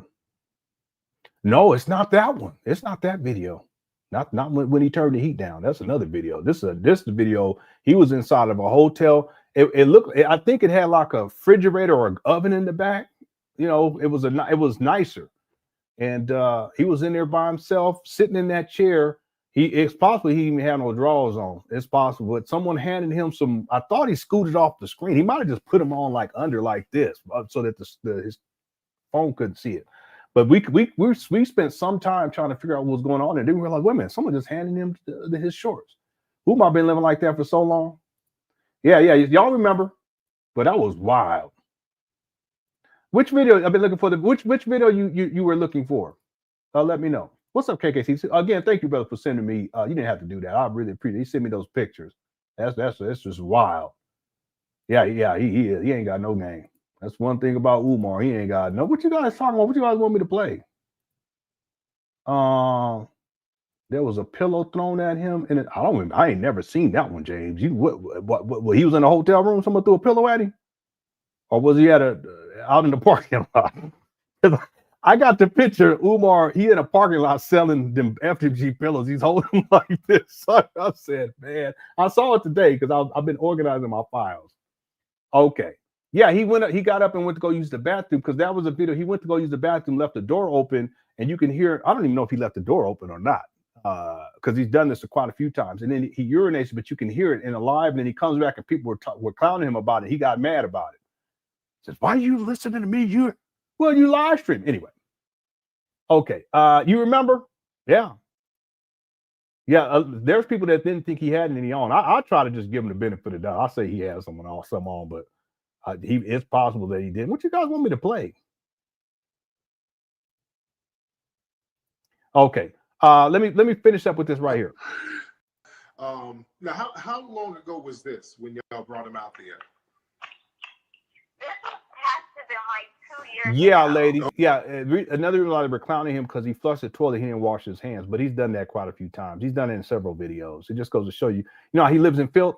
Well, the same thing applies. Like he'll go and use the bathroom, and you can hear him. He forget for whatever reason. He don't pause it or nothing. He goes to go use the bathroom, and you can hear him urinating, and then he comes right out without washing his hands. And then he lied to people. You guys remember that? Man, I wish I could find that video. I'm gonna run back into. I have it downloaded, but I'm gonna run back into it because we covered that video. He came back out and was like, "I did wash my hands." He's done that quite a few times though. Different videos. He's such a liar.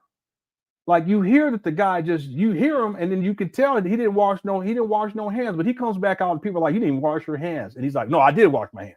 What? Hold on a second. I can find it. There was something else someone told me to pull up. Did I pull? Oh no, that's this video right here. Okay.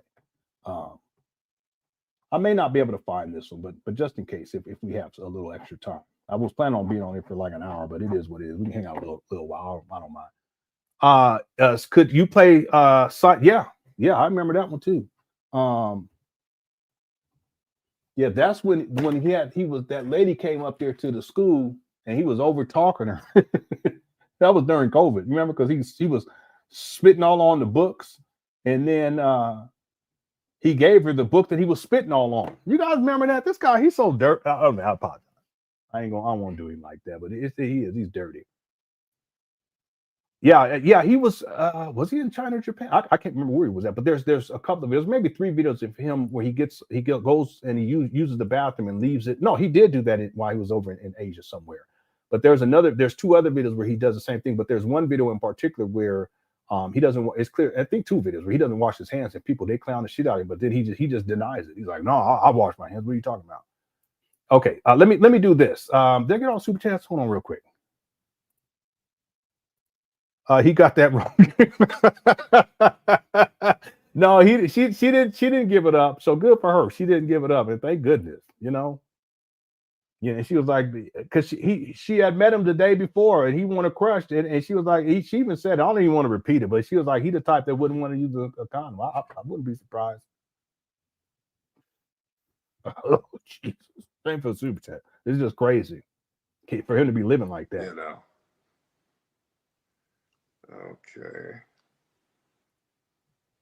Okay, this right here. There you go. Hello. Oops. Hello. Wait. Hello. Hey, Terry, this is Empress. There we go. Can you guys hear her too? There you go. Okay, so Empress, so now how long ago was this when y'all brought him out there? This has to have been like 2 years ago. Okay. And after, he was trying to smash at the hotel and all that, did he ever get back in touch with you guys? He actually did text me like a couple days after, basically still trying to get some. He was like, "Hey, why don't you, I'm in this city, why don't you come up here and stay in a hotel with me?" And I was like, "I'm good." This nigga crazy. was trying to crush them goddamn cookies, man. He was. He had a lecture here maybe 6 months ago, and he texted me, but I never responded. I mean, by this See that? point, I'm done. And didn't I just tell y'all that that's what he would do? He would text the people because he knows what city that they're in, or even if a city that's close. Listen, Umar would go so far as to fly women out. You guys know that? he would fly the women out if they weren't in that city, but they were close. He would fly them out to wherever he's at. If they're willing to come out and give up the cookie, he'll do it. That's what he made. Umar, that's what I'm talking about, sexual exploitation of black women. Man. What hotel was he in, by the way? What hotel was it? Tariq being petty. I swear, I'm pretty sure I'm not making this up. I swear it has to be Motel 8 or Motel 6. It was a motel by the airport. It was like Motel 8. It wasn't even Motel 6. I can't exactly remember, but it was just some hotel by the airport. Umar, you out here trying to smash cookies at them little dirty motels? Oh no, this is horrible. That was a standard economy hotel. I'm a descendant of snacks. Here you go. I'm a descendant of buffalo wings across the street. Lord, Empress, sister, thank you, man. Thank goodness you came out all right. That's right. Thank goodness. Everything is. Thank God. Yes, my God. What you got going on out there? You're in Indianapolis. Where are you? Yes, I'm actually living in Indianapolis, Indiana. Cool. How old are you, by the way? How old are you? I'm actually 35. Really? You look young as hell. Yeah, she does. She looks really young. My goodness. Man, but and I'm single. Anybody legitimately want to smash cookies, y'all need to holler. If you don't stop. All right, fellas out there in Indiana, you got a shot, but don't try to hit too fast and don't try to take it to the Motel 8 by the airport, because that's not going to be the business. But thank you so much for calling, dear. All right, so yeah, so this is Sister. We were promoting an event. I'm trying to find this. That's not. Oh wait, is this it right here? Umar This tried ain't to it. get There's two of got them. her up in the hotel. He was trying to smash for hours, and she wasn't with it. She didn't want the herpes lip. She dodged the bullet. Ogun was looking out for that sister right there. You dig? And y'all still, all you niggas who support that nigga, I mean, really, that's what y'all rocking with right there. And this is just a random person. I didn't tell her to call up. I didn't tell this woman to call up. She just randomly called up. And, and I've been hearing shit like that a lot. People have been sending me emails. All right. I'm downloading. Let's see. Which one is this? About this is okay. Hold on one second. This is going to take a minute because this is in 1280p. But I'm downloading it now, and that's when Umar says signing the bitches. I said, what in the world are you talking about? It's downloading now, so give me a second on that. I got other stuff that I'm pulling up. So real quick, let me just give a quick breakdown of the how the beef started with between. I'll give you the abridged version. You can check out the full version and breakdown in the marathon video we did last week. So what Umar was in Hidden Colors 1, 2, and I think he was in 3. I could be wrong, but for sure in Hidden Colors 1 and 2. And Umar was fine with it. It did bring him a lot of attention. It actually launched him onto the global stage. Okay, he was doing stuff in Europe, but after the Hidden Colors blew up, everyone benefited from it that was involved, including Tariq Nasheed, obviously. Umar, though, it's always about the money. It's also about the attention too with this guy, but mainly it's about the money. And as he watched Tariq come up off of the Hidden Colors, it's his intellectual property. Even though Umar was paid to participate in it, that wasn't enough for Umar because he always wants money. So Umar he wanted Tariq to give him free copies of the Hidden Colors, and he wanted Tariq to let him go over to Europe to give presentations on the Hidden Color series, as if the Hidden Color series was Umar's intellectual property. And then in addition to Umar doing this speaking engagement, Umar would get paid for doing the speaking engagement, and then Umar wanted to be able to sell DVDs of Hidden Colors at the same time. Well, Tariq wasn't having that, and as a businessman, he basically said, well, listen, if you want to do that, then I, this is how I would phrase it. It's my intellectual property. You can't just arbitrarily use it and make money off of it. I need to be compensated for my intellectual property. So Umar wanted DVD copies for free. Tariq wasn't having that. I think he gave him a 50% discount, something like that. Umar didn't want to pay that. He feels entitled because he feels like he's the one that made Hidden Colors pop. Okay, this is the origins of the beef. It came down to money. All right. Umar complained in older videos how he had already scheduled these events in Europe, and how Tariq basically sabotaged him because he didn't want to give him free copies of the Hidden Colors series. And I remember Umar said something like, I even asked him if he could just give me a digital copy. Well, that's even worse because you can take a digital copy and just burn DVDs. And now you don't have to go to the source to get the DVDs. You just arbitrarily burn DVDs wherever you want to. Well, that's what Umar wanted to do. He wanted to be able to have access to the Hidden Colors and do speaking engagements based upon Hidden Colors and make money off of it without having to deal with Tariq. So it's like cutting out Tariq and cutting out Tariq from being able to benefit from profit off of it, even though it's Tariq Nasheed's intellectual property. Now, Tariq Nasheed was just operating like a businessman. In my opinion, Umar was overstepping his bounds, but for him, it's just he wants to get money. But Umar took offense to that. And so from that time moving forward, he would take shots at Tariq every once in a while. I gave examples of earlier videos of Umar where he would take shots at Tariq Nasheed, but he did it for many, many years. And then finally, Tariq Nasheed went off. And we covered that video. That's this video right here. I'll just play just a little bit of it. I'm recording this now, but I got to agree. Y'all can't be doing this, man. How much longer I got to let this fake-ass, con-ass, fraudulent-ass nigga just take shots at me, man? Enough is enough. Damn.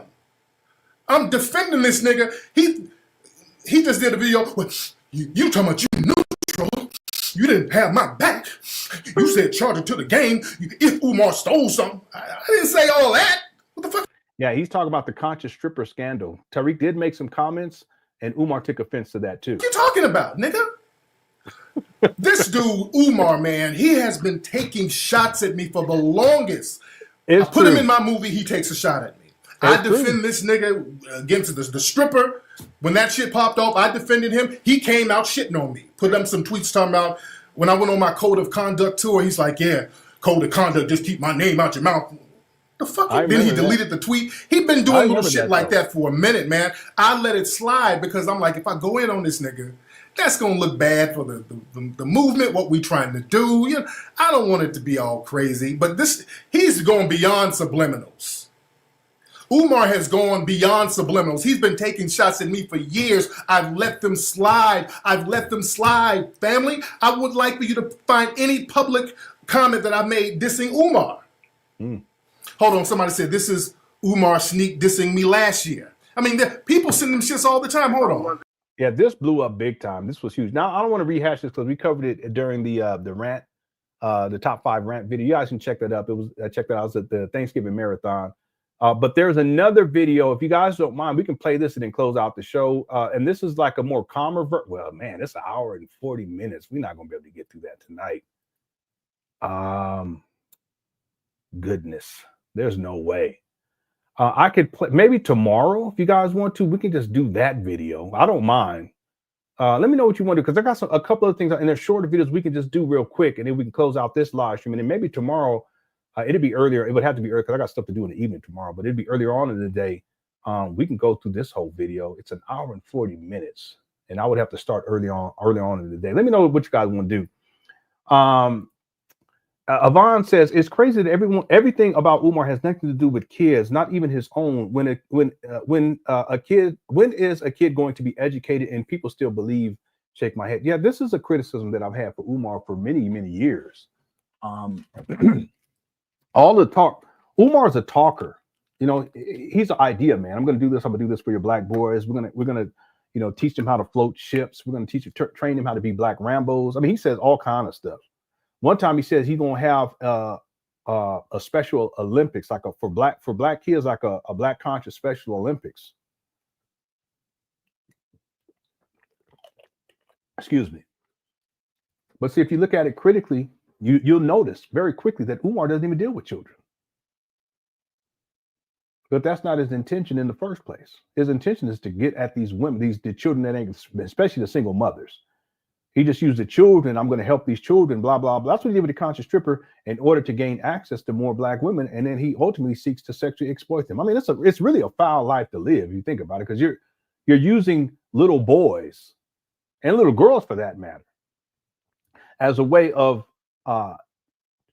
manipulating the emotional state of black women to where ultimately they rah you and defend you and support you, and then ultimately for Umar they'll give up that cooch. That's really what it comes down to. But you're right. Everything about him, nothing about Umar speaks to the idea of dealing with children. And none of you Umar Johnson followers now. So, because I always try to be fair, okay? Can it be stated that Umar that he's dealt with children? Yeah. An excellent example of that, and it's also a notorious example of that, was when Umar was doing those college tours with these kids. But you guys do realize that in those college tour videos, this clown was taking his cell phone and video recording the body parts of these children. Someone said that's a strong allegation. It's not a fucking allegation. It's a fact. Go watch the videos. And I can't even promote the shit. The shit's so crazy. It pisses me off every time I think about that. It's not an allegation. Go watch the videos. They're still online. I thought he was only doing it to the little girl. It's wrong. I mean, it's really, it shows Umar he's a pervert. He's a sexual deviant to be doing that. There's this one video, and it disturbs me every time. It comes to mind when I'm thinking about what he was doing in these. Because one of the things he would do is he would take the kids out to eat. I kid you not. Go watch the shit yourself. He would take them. I apologize. It pisses me off. They would be sitting at the table, and it'll be one time a little girl over here. Another time was a little boy sitting right here, and he's filming like this, but he ends up taking the camera and he just puts it down like this inside the little boy's crotch. Who does that? And it's not like he accidentally and then he brings it back up. No, he keeps it down there like this. And you have to go under the table in order to do some shit like that. Who does that? And he did the same thing with the little girl that had the short shorts on, and he made comments about her short shorts, but then he had also taken the camera and put it into her crotch area. Someone said, well, that's a strong, it's not a fucking allegation. It's a statement of fact. Go watch the video. And I'm not mad at anybody. I'm not mad at the person that made the comment. I'm just saying I'm not going to state something without the receipt, and I can pull it up and show it to you right now. But I can't. I mean, I can't even say that I would want to. So people say, yeah, he worked with children. Yeah, if that's what you want to call working with children.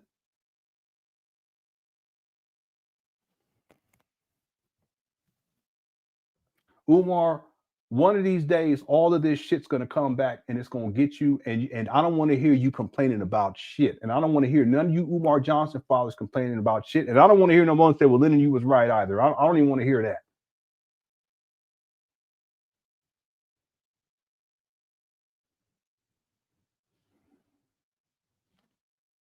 He ain't got no business being around children, period.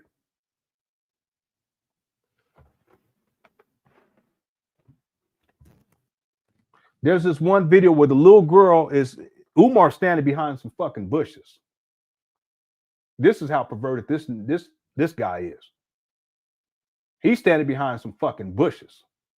And the little girl, there's other people's too, but he targets mainly this one. There's other ones he targets too, but there's this one little girl he targets the most. And him and his perverted nasty ass, he got the camera on her backside like this, and they're all looking at this building. And she turns around like this, and he moves the camera away. And then when she turns back around, and it's real quick too, she turns back around because she probably could tell, she probably senses that shit after all that time spending with this pervert. As soon as she starts to turn around, he moves the camera over like this, and then when she turns back, he comes right back onto her backside. I ain't even watched all those videos. This is just as I was downloading. I got all of them. As I was downloading, I would skip through because I was getting timestamps to just see what trying to figure out exactly where they were at. Sometimes they were at one time there was at like this arcade thing.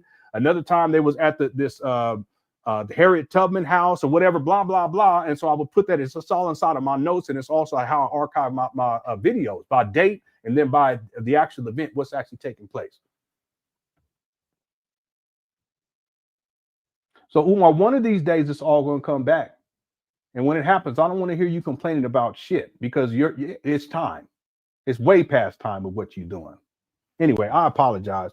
The point is, Avon, no, we don't see Umar dealing with children in a positive way. What we see and what I can prove without it, it's not even an allegation. I can prove without a shadow of a doubt. It's proof that Umar, he will sexually exploit children in a manner in which wherein he's taking video footage of their private parts on purpose. Now, are they clothed? Yes, but that's besides the point. Who does that? I apologize for going off. It just pisses me off every single time. Thanks for the super chat. Vixer says, I think Umar mostly, well, listen, there's people who said that. I don't have any proof of that, but I would not be surprised. Okay, so I'm not going to say that, Vixer, but if that is the case, I wouldn't be surprised at all. I wouldn't be surprised. Okay, what I say, I go by receipts and based on evidence that prove a given claim. Now, I don't have any proof of this, Vixer, but I'm telling you, and I'm not saying that it happened or that it has happened or that it will happen. What I'm saying is that I would not be surprised. Okay, now you see the difference? If I know something to be true, I'll state it emphatically. Okay, Umar is a pervert. He takes video footage of little girls and little boys in their private parts. See, because and I can say it because I have it, but this right here, I don't have any proof of that, so I can't say it as a fact. You guys see the difference? Now, I was thinking about this because there's a woman out in Chicago, and these are old videos, and I played these for people more recently, and she was going in on Umar. Umar owed her money, but the other thing is that she brought up how Umar needs to come clean, and then she said, you're going to have to come Sandusky, whatever the guy's first name is, Sandusky clean. And Sandusky was someone who was taking advantage of sexually exploiting these children or these athletes and stuff up there in, I think it was Philadelphia. Was Penn State. Yeah, Penn State. And it didn't make any sense back then. When I first initially saw those, I was like, what is she talking about? But see, as I've done my research into Umar and I've looked deeper and deeper, it's just, you put all these pieces together and it's a form of, I don't know what to call it. Umar, it's going to catch up to you at some point. Mark my words. You ain't going to get away with that. I guarantee you. Thanks, Vixer. Iceman Vamp says, just like when Road Rage Tunde was honking at somebody, then tried to act like it wasn't him. Yeah, I remember that. I remember that. He's such a coward. He had on his penguin suit and he was honking at someone. He was in a car, in a rental car. He was honking at someone, and you could tell they probably turned around and looked back. And then Umar, he started going like this, looking away. I said, yeah, that's just like how he is. Big old, yeah. Anyway. Thanks, Iceman Vamp, for the super chat. Now, I told people I was going to play before we start winding this down. Again, you guys let me know what you want me to do. And I've been requesting that video. Oh, which video you were with the, okay, let me see if I can find it. That would be Honk Horn. Yeah, I might not be able to find that one though, because I don't remember how I archived that. I know I do have. I know I downloaded it. Okay, I'm gonna pull up. I'm not gonna be able to find that with the washing hands videos, but I have the signing. Umar says signing the bitches. Let me pull that one up. And I'm gonna try my best to find that video. It's just I can't remember how I archived that one. Fold 2 Fallacy says the documentary that you are working on is too important. I will buy a day or 2 days so you can take a LOA from work. You mean take some time off from work? We call it PTO from work and produce it. Still needs others to come in and protect the people that are being taken advantage of by him. Yeah, I'm not accepting, and I appreciate it though. I appreciate the offer, and I always thank people for super chats. If people send cash as a PayPal, I don't ask, but when people do, please understand that I'm grateful. I appreciate it. My wife is grateful too. I'll say that on her behalf. But the first documentary, I didn't ask for a dime, and it was a lot of work. Even sometimes now, as I'm working through, I said, "Damn, I mean, this is the amount of time you're putting into it, but it needs to be done." And because I've done all of the research and I have all the receipts, and then I know how to put together documentaries, I have extensive experience in doing that. I think that I'm the person to do it. So I'm going to get it done regardless. It may take longer than what I anticipated, but I'm going to continue to push forward. And people, you don't have to support it or anything like that. I'm not expecting that. When it's done, what I would like to do is I'm going to release it in segments first. We'll probably do shows after each segment is released, and we'll talk about it. And we may even do it. We'll release a segment, and then there's a follow-up show after the segment is complete, and we'll talk about it. And then there'll be a final version that's the whole documentary, and I'll release that in full on YouTube. We'll do it in a format to where it's like a live chat. But I won't be on here talking. It'll just be the documentary only, and I'll be in the chat room. We'll be chopping it up. We'll watch the whole thing, and then after that, we'll do some shows to talk about the documentary. And then I'll probably figure by that time I'll probably need to take a bit of a break from doing Umar videos. I have other stuff in the works too. I just don't know how I'm going to get to it. I've already invested in equipment. In fact, I have the lighting that I invested in already, and that's why the video quality looks a lot better already as I'm doing these live streams. But this is for some other production stuff. I don't want to say too much that I've been planning to get to, and I've already put investments into it already. But I'll get to that at some point. But the documentary, you're right, it has to be done, and I'm going to do my best to get it done. Okay. Thanks for the super chat, and I appreciate the support, everyone. But this documentary, I'm going to do it because it needs to be done, and I appreciate people's support. But in terms of financially, I don't want it to be about that. I want to get the thing done, get it out there, and hopefully it'll reach the right people so that it'll help to keep people protected. Umar is a problem on so many different levels, and you guys see how I get when I talk about the kids, because it's just something that really bothers me. This guy wants to have, remember, he wanted to have a what did he say? A 500-acre compound. It's an enclosed compound that's surrounded by a river. And there's one way in and one way out. These kids wouldn't be able to get up out of there except one way in and one way out. What's going on here?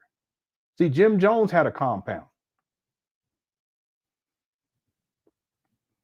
Malachi York had a compound. Yeah, he had a compound too. See what I'm saying? So yeah, it needs to be done, and I will get somehow, some way, I will fit in this aspect. I just got to figure out how I'm gonna do it. When I get to that point in the timeline, I'll figure it out. But it has to be shown on some level how Umar Johnson was video recording these little girls, and then I saw in one video he was doing it to this little boy. I said, man, this is crazy. All right, and I don't like talking about that stuff because it just really bothers me with Umar. It really does. Thank you so much for the super chat. And the other thing too, if you guys remember, there were videos that we've covered in the past where Umar was making these sexualized comments about kids, like little children, and talking about the little girl and her rotten cookies. I said, man, what in the world? These are not allegations. I don't want to, or people say, well, that's a strong, no, it's not. It's a fucking fact. Okay. All right. Now, I'm not going to play all of this, but this was the video, and I only have the audio. I probably shouldn't even be doing this, but let me see something real quick here. The oppression has become overt again. They're not hiding it anymore. It is in your face, and they don't care. Yeah, I would have to find out where this is at because I don't want to play the whole thing. So let me get this up off of here. But I do have it. Back in if you know what I'm talking about. Yeah, let me pull this one up. Okay, hold on one second, everyone. Boy, this was wild. What you call a Freudian slip. Where did I download this to? Oh, wait a minute. Hold on one second. Let me see if I put. Yeah, I don't got a timestamp for that. Hold on one second. Oh, maybe I just did it to the download. Maybe it's not downloaded yet. Hold on. Yeah, it's downloaded. Give me one moment. Yeah, this is from September 27, 2020. Let me open Target folder and see where I put it.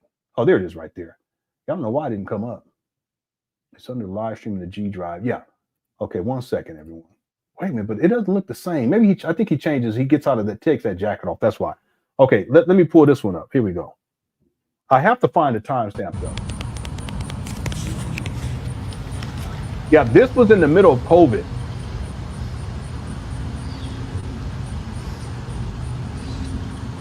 Is this it? Hold on one second. Yeah, this is it because he changed. Yeah, I remember now. I see. This is in the middle of COVID, and this lady right here was coming to interview Umar in front of these traps.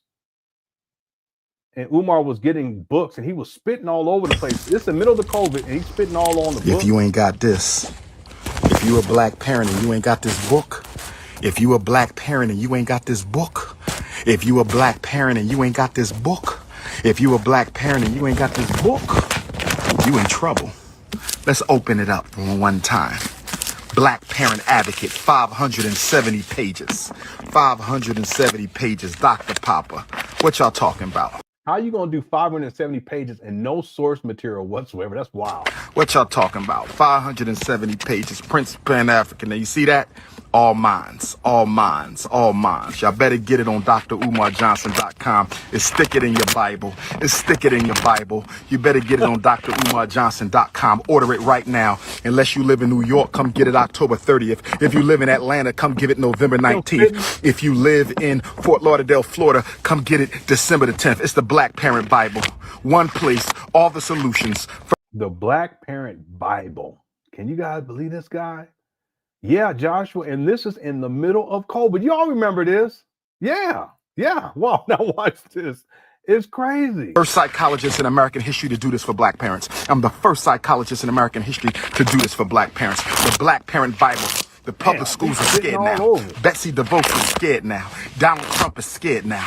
All 50 state departments of education is running in fear now because I just dropped the Garvey grenade.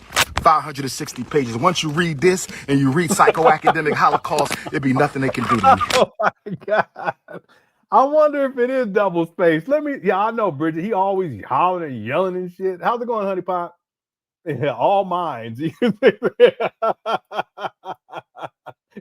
is. Look at him. Hold on a second, though. Double space. Let's see if we can see. Thanks for super chat, Iceman. Let me see if we can see. Hold on one second. The Bible. It's come get the Black Parent Bible. Look how thick that is. Look how thick that is. Order now. drumarjohnson.com. Order now. It's a revolution. It's a revolution. We're not playing with y'all no more. It is a double space book. It's 8,000 pages. Umar, cut it out. Games is over. Games is over. See how he's spitting all on the book? Now watch this.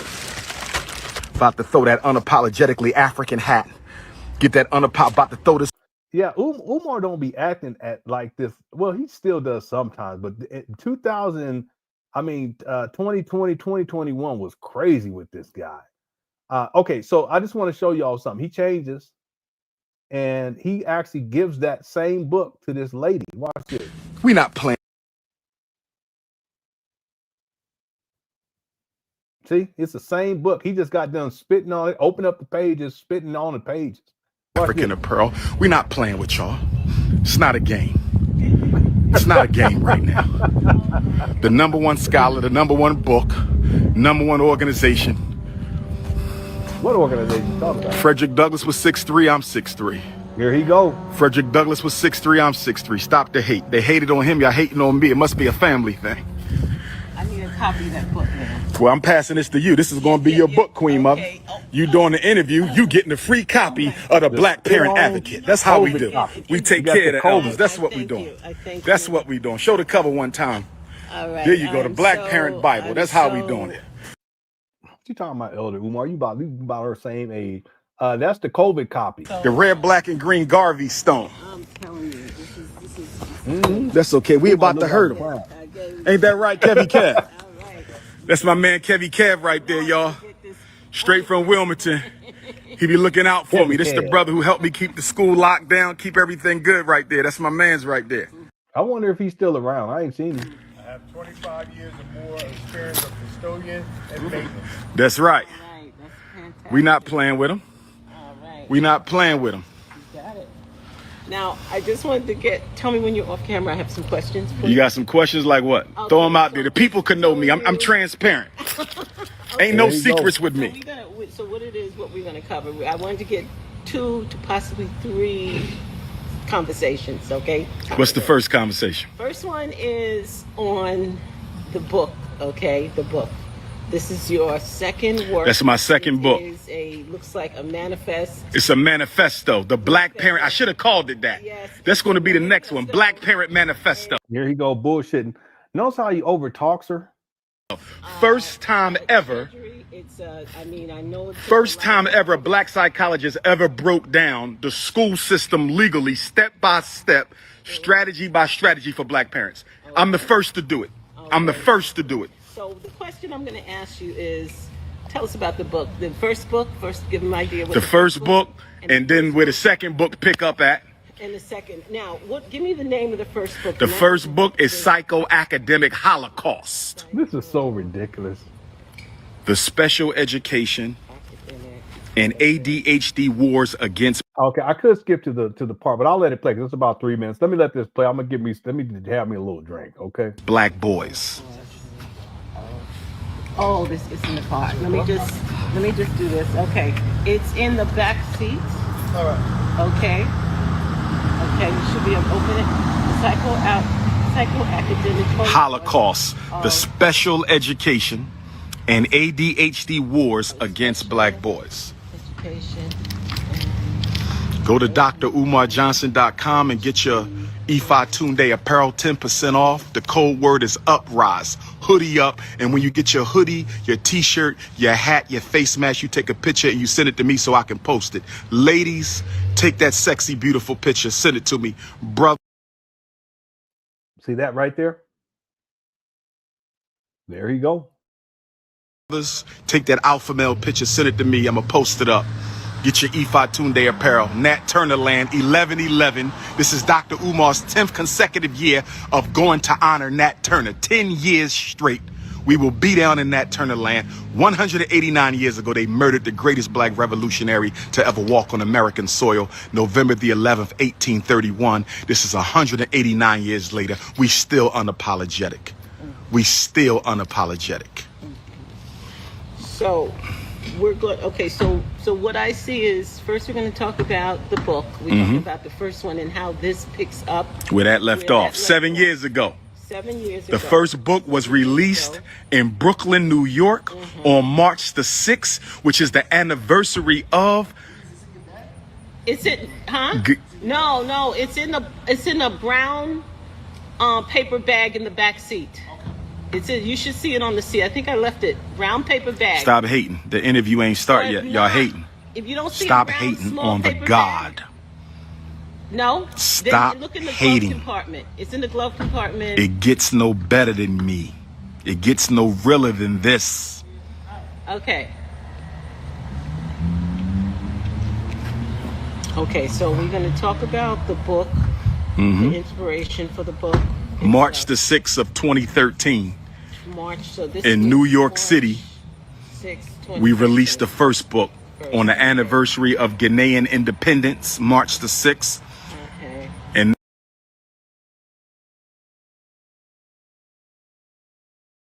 Yeah, Iceman Vamp, I can't find the video, but I'm going to run into it as I go through. And when I find it, I'll make sure to play it. I'll keep looking for it, though, but I just can't remember how I archived that under. But I know the video you're talking about. He should have named it the Psychoactive Holocaust 2. Yeah, the Psychoactive, the Psychoactive. Yeah, Holocaust 2 Electric Boogaloo. He might as well. How you gonna have a 500-page, whatever you said, double-spaced book and don't have not one cited source? No citations. That's crazy to me. But it goes to show you, Umar, he ain't about the business. He just do that. Him and Sharon helped him hook that book up like they always do. And they put that old Microsoft 1998, those little graphics from 1998. You guys know what I'm talking about. They throw it in the book. I'm still looking for that video right now. Okay, I don't think I'm gonna find. I'll keep looking throughout the live stream though. Thanks for super chat. Okay, it's coming up right here though. now we releasing the second book on my 10-year anniversary of my first lecture in New York, which was October 30, 2010. 10/30/10 at the National Black Theater. That's when I kicked the door into the conscious community and been #1 ever since. Okay, so we're gonna say that. I'm gonna ask you the question. You're gonna put that. Yes, ma'am. Okay. And so October the 30th of 2020 will be 10 years exactly in the same borough. Harlem debut was 10/30/10, and the Harlem return is 10/30/20. Did you find a place to do the book signing? Yeah, I sent you the flyer. We're gonna be at the Nation. Yes, I did. You must got 2 cells, Queen Mother. I'm gonna send it to you again. Send it to the 917. 917. Yeah, we're gonna be at the Guys and Earths Temple. The Guys and Earths. That's on That's in Harlem. Earth Temple. And that's Allah Temple in Mecca is what they call it. And it's gonna be from when to when? On October 30th. October the 30th from 2 to 8. We might try to set up a microphone out there so I can bless the same streets that the Honorable Marcus Garvey used to bless.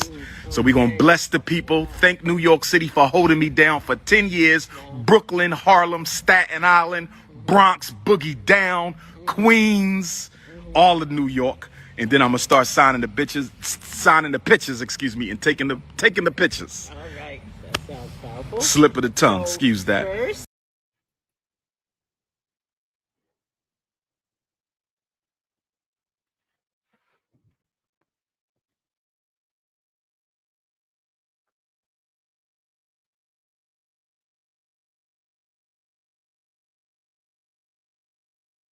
Atomic reflection. That ain't no slip of the tongue. Look at that. Tazzy Taz. You know if Tazzy Taz is in shock, you know it's a problem. That's what he said. I didn't say it last call. That's what he said. I'm the best. I'm the best.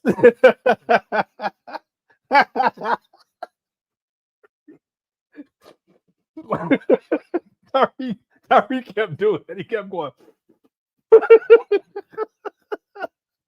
I'm the best. Okay. All right. Thank you. For the super chat. Yeah, starting the what Tuesday? Yeah, that's what I'm trying to tell y'all. I was saying, what kind of freak off? This is before we knew about all that freak off stuff. Oh no. What are you talking about?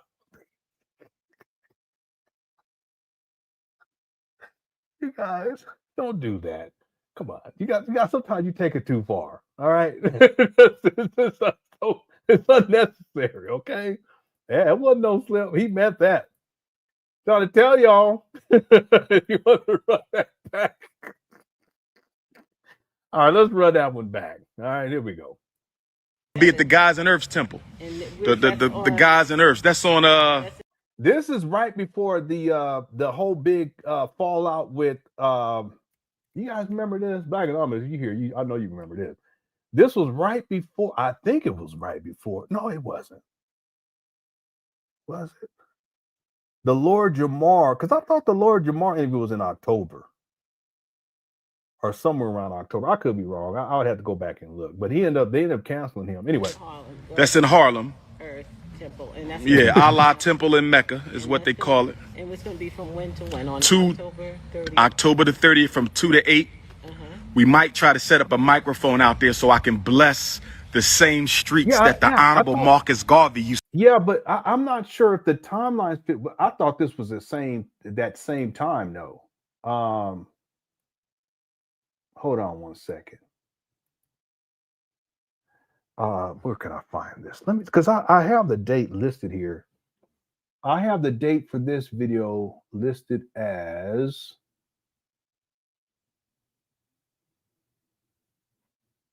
oh wait a minute, I'm in the wrong folder. Hold on. Here it is right here.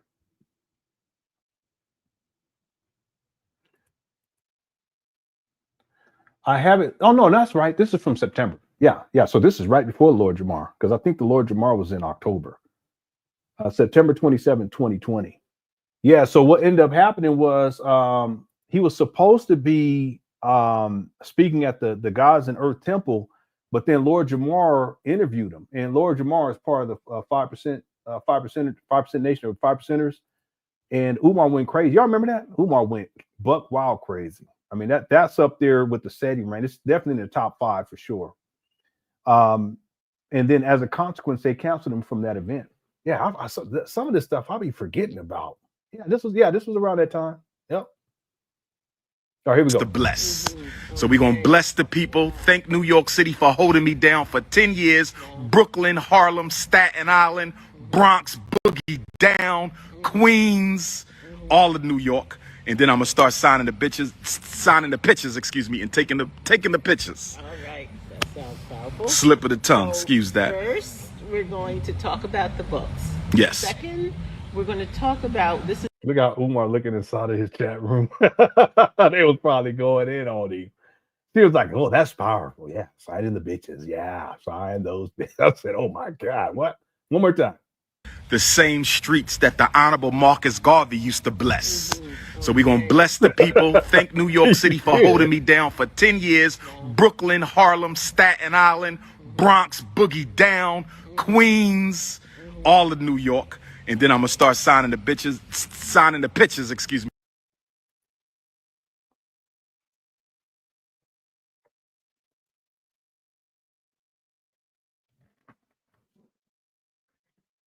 Oopsie, Umar. I should pull up the video where he was talking about fat asses. Don't make me do it. This is y'all's principle. Y'all remember that one? Umar was live streaming at a club. He could have been at a strip club, but I'm just going to say a club to give him the benefit of the doubt. He didn't know he was live streaming, and he's talking crazy. I don't think anyone else has covered that video. You guys know what I'm talking about? That was crazy. You can't even see him. It's all dark and shit.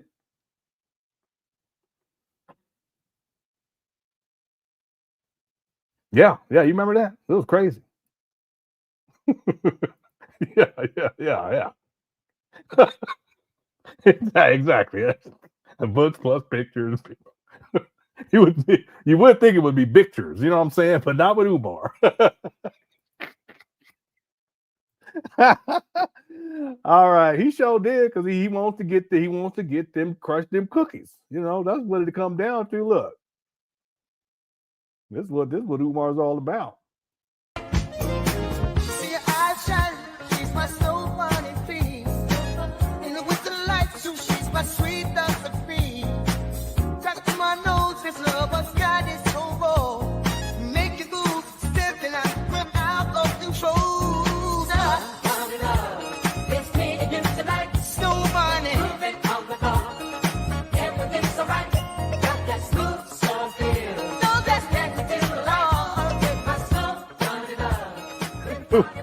Umar looked so content. This is the only time I ever seen Umar look just so content with that snow bunny.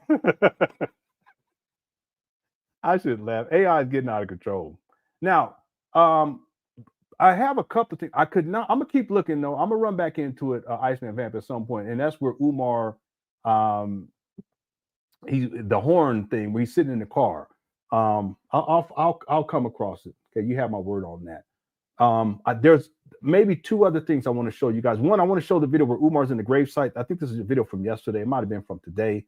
And actually, there's 3 videos. There's another video where I know Umar is his response to the video that we did, the marathon. And I think one of the reasons why Umar was so upset, and you'll see, I'm gonna play it, was because we covered the SETI rant, and he does not like people to see that. And then we also covered the Tariq Nasheed beef, and he doesn't want to be reminded of that, especially the roast. Now, Tariq did do a second video too, and that's this one right here. Thing cracking. We don't have time to do this today, but if you guys want to, we can take the time to do this tomorrow. And what I'll do is I'll play it, and then I'll work on typing out the rest of the notes. So I got to get finished with all these notes so that I can start transferring files over. But I got to type everything out first and then get all these files. It's going to be a long drawn out process. But anyway, this is the second video that Umar did in response to Umar after this beef really took off. And it's like a calmer version. I have timestamps for this too, so we won't have to watch the whole thing. But this will be, if you guys want to, we can get into this tomorrow. Just remind me, okay? And I'll have to do it during it because I got stuff to do in the evening time tomorrow. Okay, so two other things I want to cover. Someone had actually asked for this video before, and I just couldn't find it, but I run across it, and I have it right here. This is a video from some of you guys may remember this. This is a video from, I want to say 2020. It might have been 2021. And hold on one second. Let me make sure this is the right video. Because I don't remember it starting off like that. Oh, no, I know why. Because this is like kind of like the introduction starts like this, and then he goes outside and acts a fool. Watch this. Uh-oh.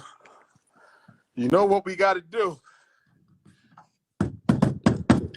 FDMG is coming. FDMG is coming. FDMG is coming. FDMG.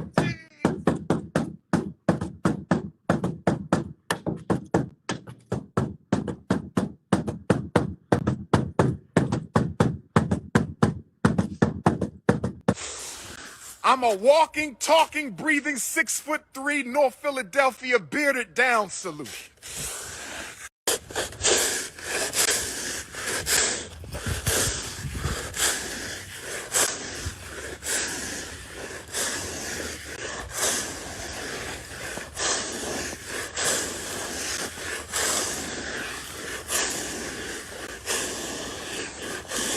Got to get the work done, brothers and sisters. Ugh. Got to get the work done. This is from February 18th, 2021. Watch how Umar starts acting.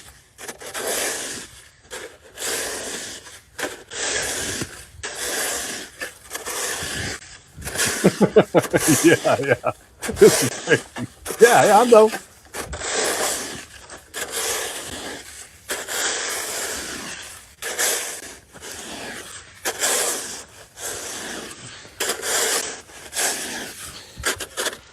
Got to get this work done. Can't sit around making YouTube videos all. Umar, you always taking shots, but the truth is you be on social media more than I am. That's a statement of fact. And I ain't just talking about posting shit. You be on there. I know you be on your phone, laying in the bed eating Twizzlers and shit on social media. That's all you do, you lazy bum. You ain't got no job, Tommy. Anyway. Can't do all that, family. We can't make YouTube videos all day, baby. Gotta get this work done. Only reason why he went out there is because we was clowning the shit out of him. Gotta get this work done, baby. Yeah, I know. He holding the phone while he's shoveling snow. It just goes to show you he ain't anyway, this guy. He's shoveling snow with one hand. Yes, sir. Yes, sir. Destiny don't wait. He ain't even shoveling the right way. He's shoveling underarmed. You guys see this guy? So sassy.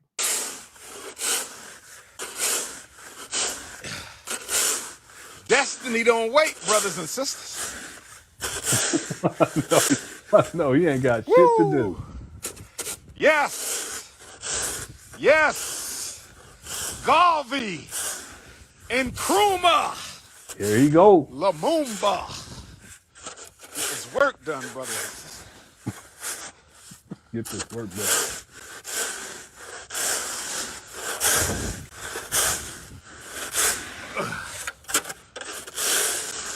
Yes, I. Yes, I. Gotta get this work done. Don't nothing stop the revolution. When I'm done, I'm gonna need a nice. Here you go. Cup of hot tea. And a back. A nice home cooked meal. Where the queens at? Where the single queens at? See this? Where the single queens at? Where the revolutionary queens at? Okay, we don't do the snow bunny thing. Umar, we don't do the snow bunny thing. Cut it out. You need to stop with all this capping, as they say. You know doggone well what the deal is. All right? See your eyes shine, she's my snow bunny queen. In the winter lights, she's my sweet dove queen. Touch to my nose, this love of sky is so raw. Make you move, stepping out of control.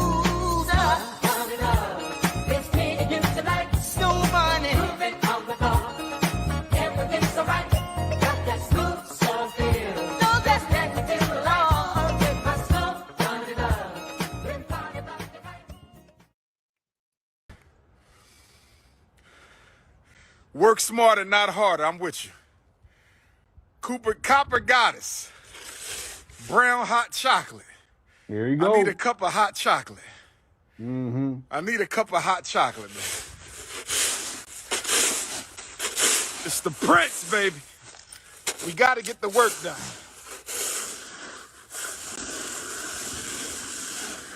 We got to get the work done. Shoveling snow ain't got nothing to do with getting renovations done. We want. There you go. Got to get the work done. It don't stop, brothers and sisters. Got to get the work done. It's do or die, baby. It's now or never. What we gonna do? What we gonna do, y'all? Let nothing turn us around. Ain't nothing gonna turn us around. Let's get it done. That's right, baby. I'm working for the people. or my Pan African forefathers and foremothers, they demand that I do my best. They demand that I work for the people.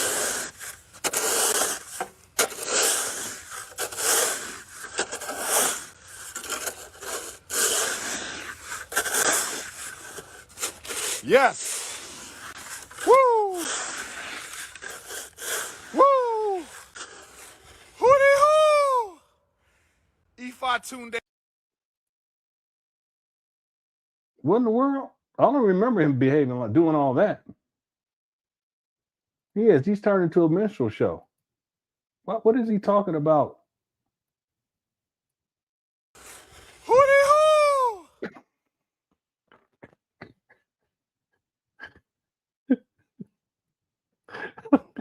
Woo. Umar. Hootie-hoo. Hootie-hoo.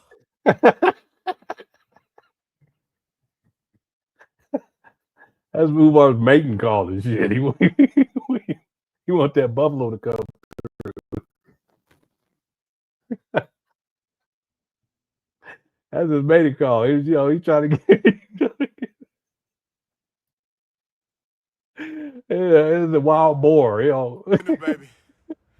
Dr. Papa, shout out to Rochester. Hootie-hoo. Ifatunde Avenue, baby. Dr. Papa, shout out to Rochester. Umar, wow. I'll be back up in Rochester next. He's so crazy. Next month. I can't even do it. Why's your school taking so long? It costs money. Here you go. That was a silly ass question. It costs money. That's why. I don't care how long it take. I promise you one thing. I don't care how long it take. I promise you one thing. What? This school will be up and running before you build anything for our people. I promise you one thing. This school will be up and running before you and anybody like you builds anything for our people. Black power. Can I get a black power? For Umar. They said it's taking too long, like they got something else to do. No, Umar, it's not that anyone else has something else to do. You said the school was going to open in 2013. You said it was going to open September 11, 2013. Come on, man. It's 2024. It been taking too long for the Democrats to deliver something to black folks, but you still vote. Yeah, this is what you call deflection. Democrat.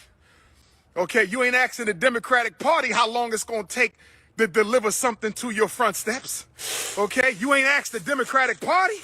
You ain't asked the black church how long is it going to take the black church to deliver something to your doorsteps. Okay, but soon.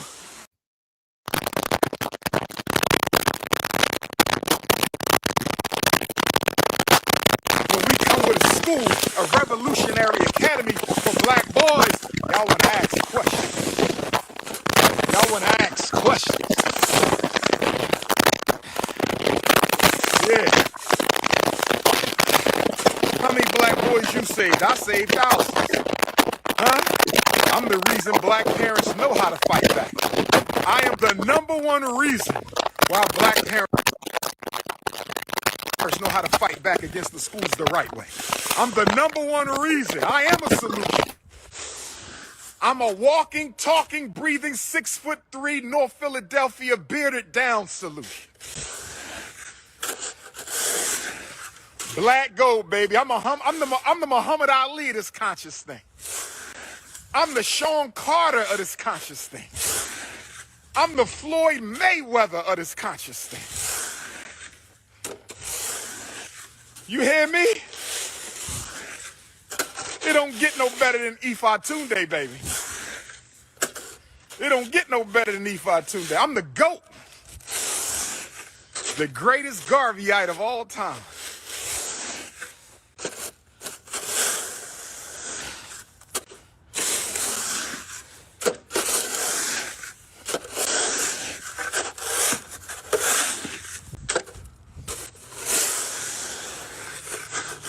Y'all on YouTube talking about hit the like button.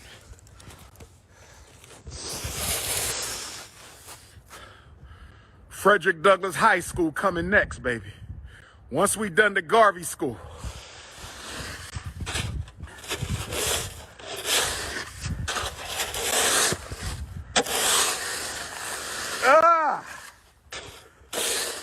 Somebody got to do the work. We can't all make videos all day long. We can't listen to gossip and slander all day long. Oakland, California, March 6th, baby. Oakland, California, March 6th.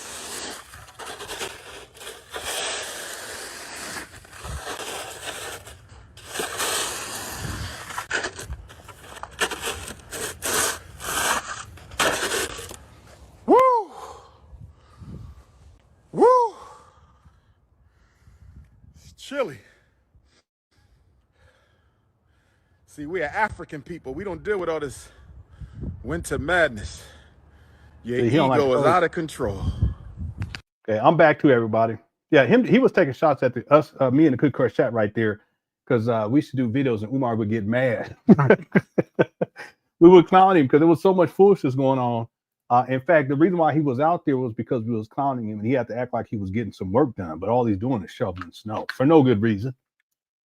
It's not like the children are going to be, coming to school the following day. Yeah, Umar was real mad he was mad at me during this time period. Well, if that's the worst problem I got, I'm going to be all right. Arrogant.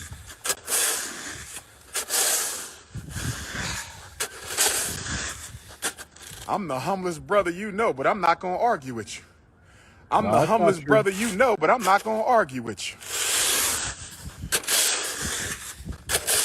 This guy shoveling snow with one hand underarmed. He's doing like this. Kind of. Yeah.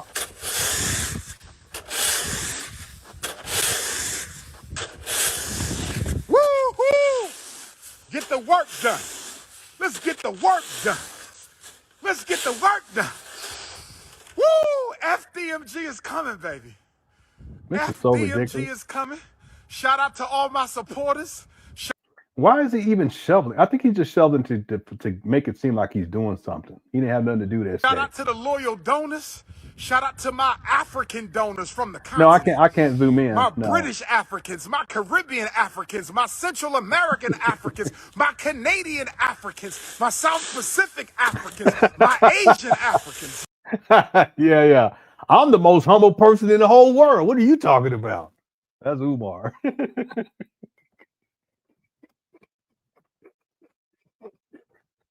In the whole universe, this whole galaxy, I'm the most humblest person. Yes! Yes! Woo! He's cold. Y'all want me to do the Ifa Tunde shake? Y'all want me to do the Ifa Tunde shake? This is y'all's principle. His beard looking all mangy. Woo! Woo! Trying to tell you, this is winter time. This is what winter does to Umar. Here you go right here. He got them same ashy ass jeans on 4 winters later, and this is the only video of him. You're absolutely right though. 4 years later, and this is the only video of Umar shoveling snow. What does that tell you? I hadn't even thought about that. I mean, it shows a couple things. One, this is a stage show for him. He's on here to get attention. He wants to act like he's getting things done. It's wintertime. He needs money. It's too cold for him to be up there, just inside these trap banners at that time. So he gets up there and acts like he's shoveling. But it goes to show he's only doing this because he needs to get the money at this time. That's why he's putting on a big old shucking and jiving show. See? But then on the other hand, it also shows that Umar isn't about doing anything. If shoveling really meant something, then wouldn't he have done other videos where he's shoveling snow? I haven't seen any other videos of him shoveling snow. 4 years later, but then you put it all together. We're talking 5 years and 10 months of him having these properties. I've only seen him shovel snow one time.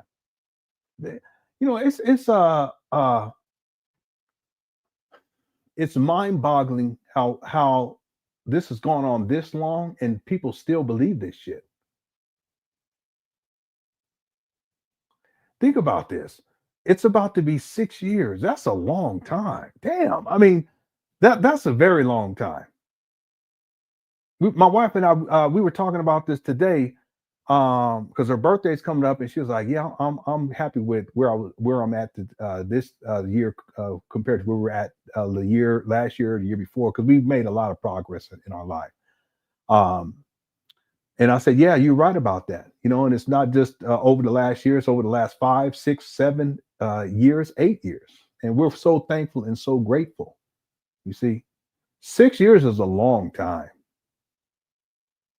And see, and then if we really put it in a larger perspective, Umar started collecting money for St. Paul's in 2014. That's over a decade ago. That's a long time. Can you guys think about this? If you had a time machine to go back 10 years ago, and then you had 10 years to redo things, that's a lot of time to redo things and do things, right, as it were. I know I'm into sci-fi. 10 years is a long time. But if you think about this, 10 years since the St. Paul school scam, and not one black boy has been educated. And there are people it's mind-boggling. There's people who still believe in this. Now, I have to say this, Iceman, Vamp, and everyone else. There are people who they enjoy Umar for the entertainment value. There are people who they actually like Umar's rhetoric. I have a video where he says I have 2 videos from back in the day where he says all white people are racist.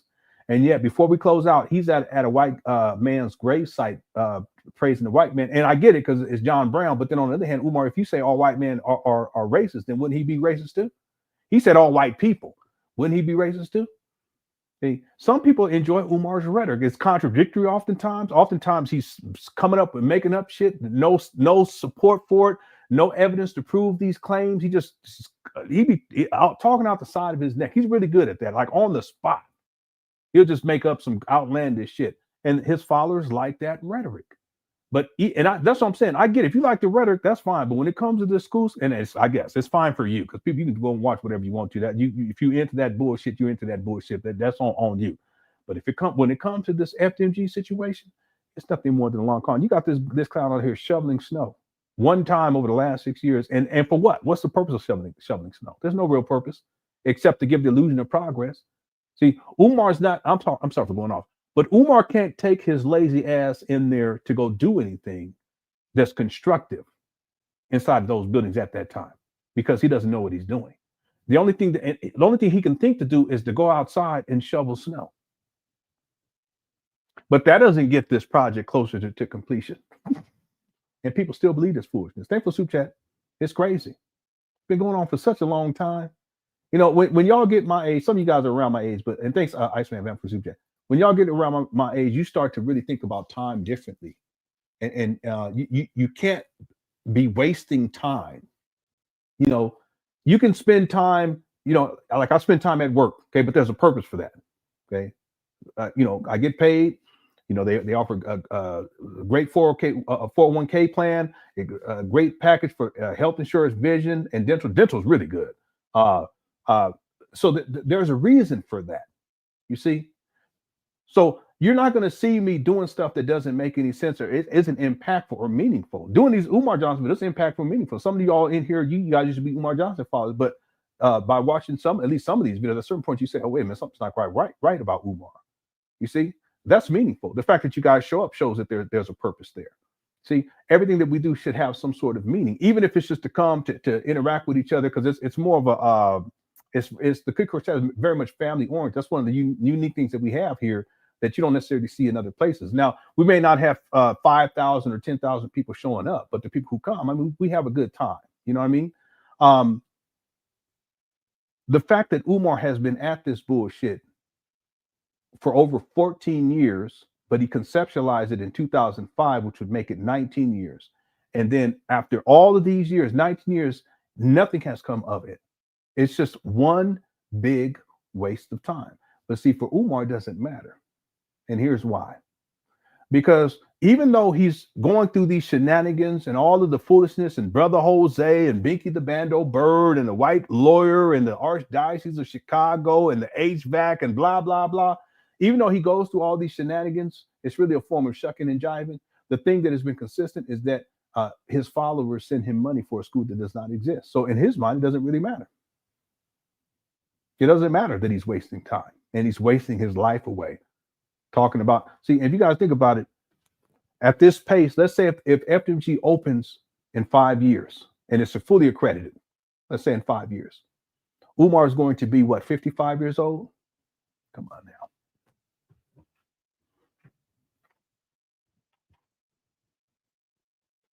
Makes no sense whatsoever.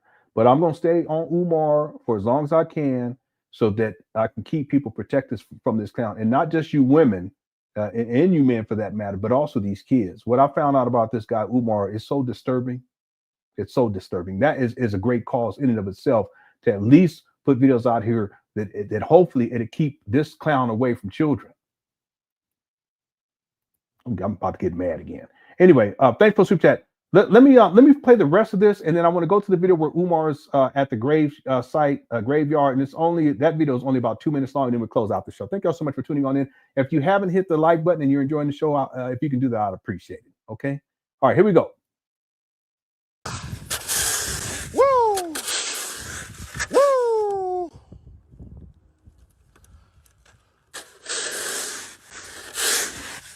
Same old jeans, boy. Them jeans are dirty too.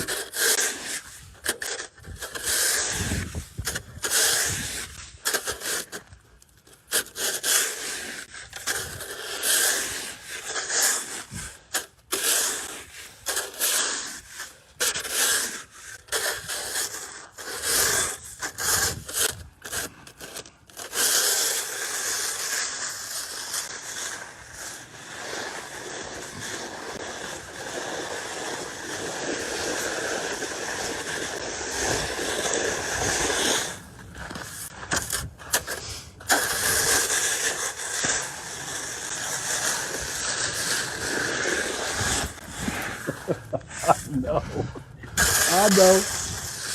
It's not shoveling. E5 Tune Day, baby.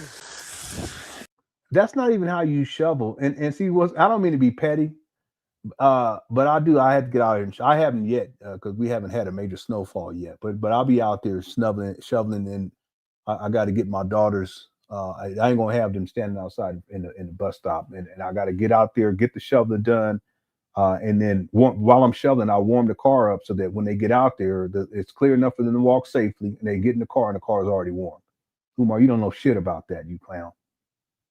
Abandoning your children. But in my opinion, it's better that you not in their life in the first place with your perverted ass. Anyway, there's a way to shovel snow. And if you shovel it properly, you won't have to retrace and go back and shovel the same snow that you already shoveled. And that's what Umar's doing right here. He's so goofy. You know what's crazy? He's from Philadelphia, and this guy. It goes to show you that he was not taught properly, and his mama did everything.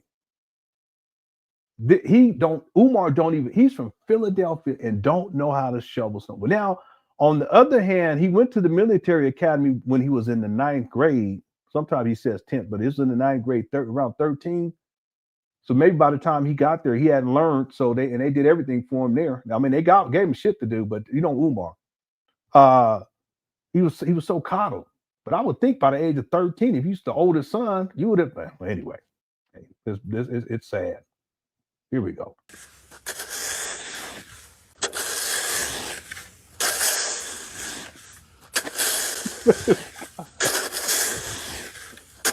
Umar, what are you doing?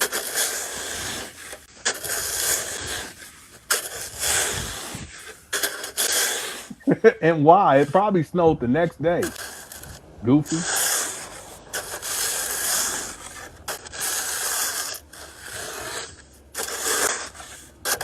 See what I mean?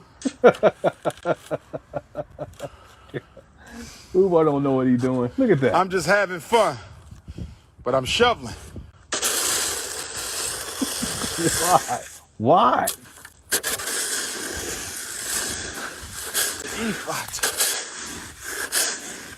Boy, this guy, he's mentally something wrong with him. He said E5. He don't know what he's doing. Look at this. I don't Boy, care you what it's a funny, though. shovel for, you coon. I don't care what it's a shovel for, you coon. I'm doing It's work. like he's talking. You It's like damn he's coon. talking to me.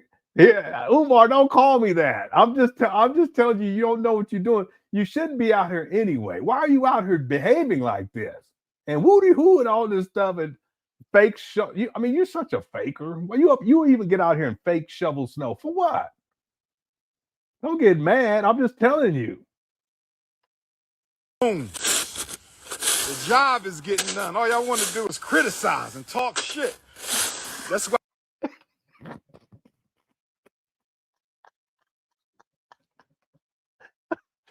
Oh man, I feel bad for him. Anybody cooking curse chat, you feel bad for Umar right now? I feel bad for him. Why you in the book of Negroes now? Okay. That's why you in the book of Negroes now. I've been in it for a long time. He about to start tap dancing though. Watch. He about to start tap dancing. Uh-oh, he got that little corner. Yeah, I know. Yeah, that little gap in the cement. That's why you in the book of Negroes.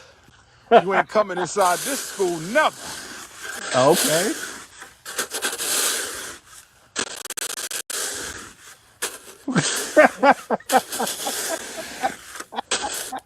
Ain't no song. Book of Negroes. The book of Negroes. Yeah, he's been working on Those it. who cannot enter the FDMG Academy. I'm on the front cover.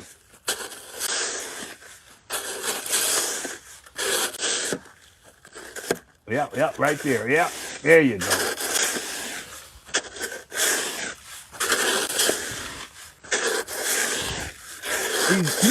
It's actually amazing. He's doing this with one hand.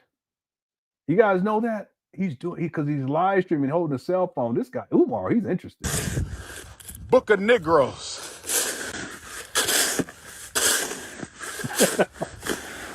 He don't know what he's doing. This is not how you do it, people. Come on. And I'm from Southern California, San Diego. What the hell is that? He's walking in it. Oh, that's the ground. And you shouldn't walk in it before, because what you compact it, and then when you try to shovel it, it's not that it's crystallized, but it's so compacted it's more difficult. Anyway, you don't know what he's doing.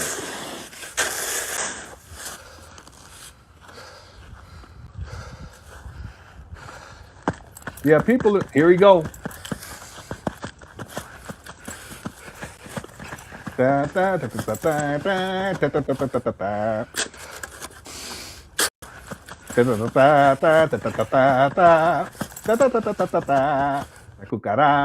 cucaracha, no me quieres combinar. La cucaracha, porque te quieres.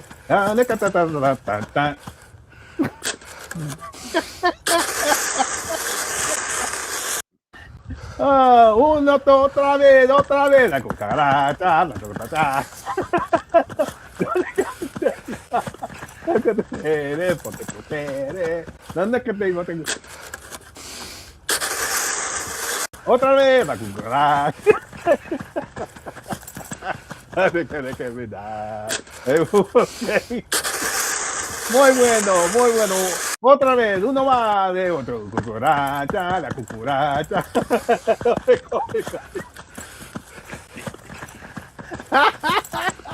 Wow.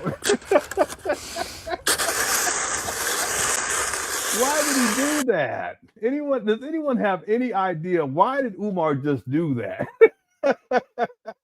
Oh no. Yeah, the Book of Negroes, they ain't got no sources. There's no source material, okay? I know I'm on the front cover though. I already know that. All right. That's what I wanted to get to, because someone was asking about when Umar started tap dancing. Dun, dun, dun. La cucaracha, la cucaracha. No te quieres salir.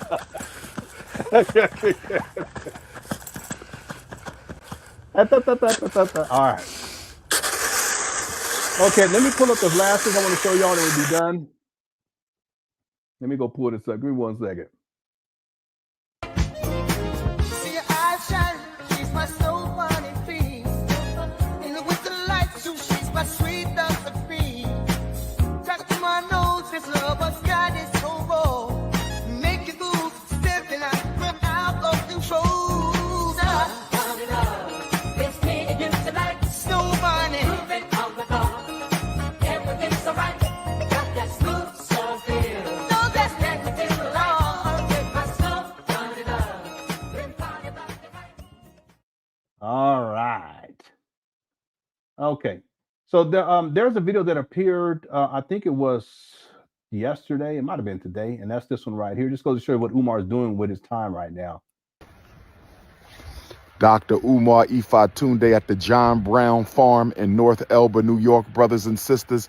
That is the grave of John Brown, the white man who led the assault on the Harper's Ferry Federal Army Arsenal in an attempt to gain weapons, arm our ancestors, and lead a much larger slave revolt, brothers and sisters. I'm here in North Elba, and right behind me is the grave of 2 Africans who are buried here with 8 Europeans. Their names of the 2 Africans are Dangerfield Nubi, the first person to die for John Brown. He was a black man hoping to obtain the freedom and liberation of his wife and children, who would soon be sold south. They were already enslaved, but they would be sold even further into the south. Dangerfield Nubi was the first to die for John Brown on October the 17th. Please record a video with this clip from Umar tap dancing. You know what? Because it's you, I just might do it. Okay, don't hold me to it though. Hold on 1 second. I need to write this on a different pad, because otherwise, let me tear a piece of paper off so I can leave it on my desk. Y'all trying to put me to work. La Cucuracha. What was the other thing I said? Oh, wait. Okay. La Cucuracha. Yeah. And then I was talking about the snow bunny love. That's hilarious. Okay. All right. Thanks for the super chat. And I hope you're doing all right. Everyone else tuning in, Cook Press, thank you so much. We're almost done. Again, tomorrow I'm going to live stream, but well, you know what? I'll do my best to live stream. It's going to have to be during the day, because I'm off tomorrow too, but I got to go back to work on Friday. But tomorrow evening, me and my wife, we got some stuff we got to do. So it'll be during the day. It'll just be at an odd hour, because I got to get through these notes so that I can get done with this 2018, and I go into 2019 fresh. Okay. Thanks for super chat, Mixers Monica, and everyone else too. Thank you so much for tuning on. And if you haven't hit the like button, please do so. I'd appreciate it. This dude can't seem to do anything right. Yeah, that's a. I don't want to say that's not in a, because I don't want to be mean, but it's a great observation. And what I mean by that is I don't want to be mean to Umar to make it seem like he's just thoroughly incompetent. I think he can probably do some things. Man, I'm trying to think. I'm trying to give this guy the benefit of the doubt. If we take out him running his mouth, it's hard to think of something you say, okay, Umar, he does this and he does this well and he's competent. I can't think of anything. And I've researched this guy for years.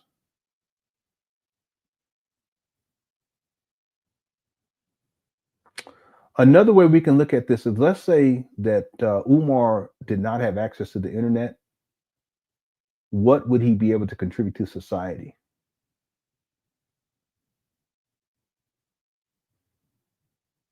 Because he's not going to work a job. He's too lazy for that.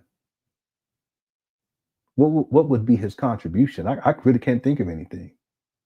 So I want to give him the benefit of the doubt, because I don't want it to seem as if I'm just going to bash the guy and it's like he doesn't have anything to offer to. I don't want it to be that way, but I'm really thinking, what would Umar be able to actually offer if he didn't have the internet? He's not going to work a job, so it's not like he can contribute to society.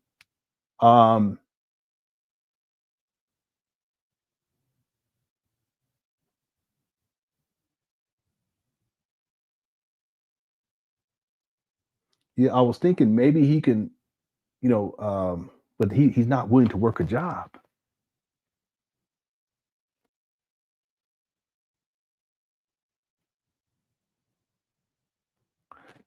I was thinking maybe he can go and talk with people in the prison system, but he's unwilling to work a job, and he's lazy. He's unreliable. I really can't think of anything. I don't know. Quick chat before we close out. Is there anything you guys can think of?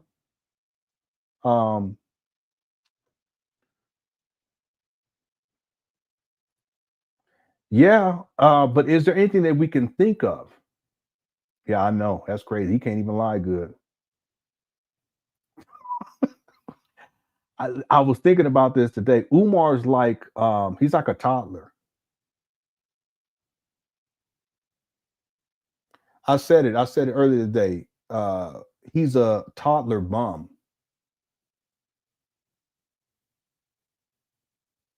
But even that being said, I don't mean to be mean, damn. But I was thinking that today.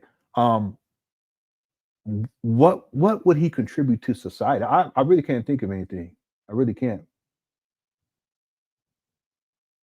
Yeah, he can't even help himself. That's true. Yeah, he can tap dance. Yeah. I think he would be a good comedian. I think he would be. But that's a hard life too, and it takes a lot of work. You know, the comedian, it's a hard life to be a comedian.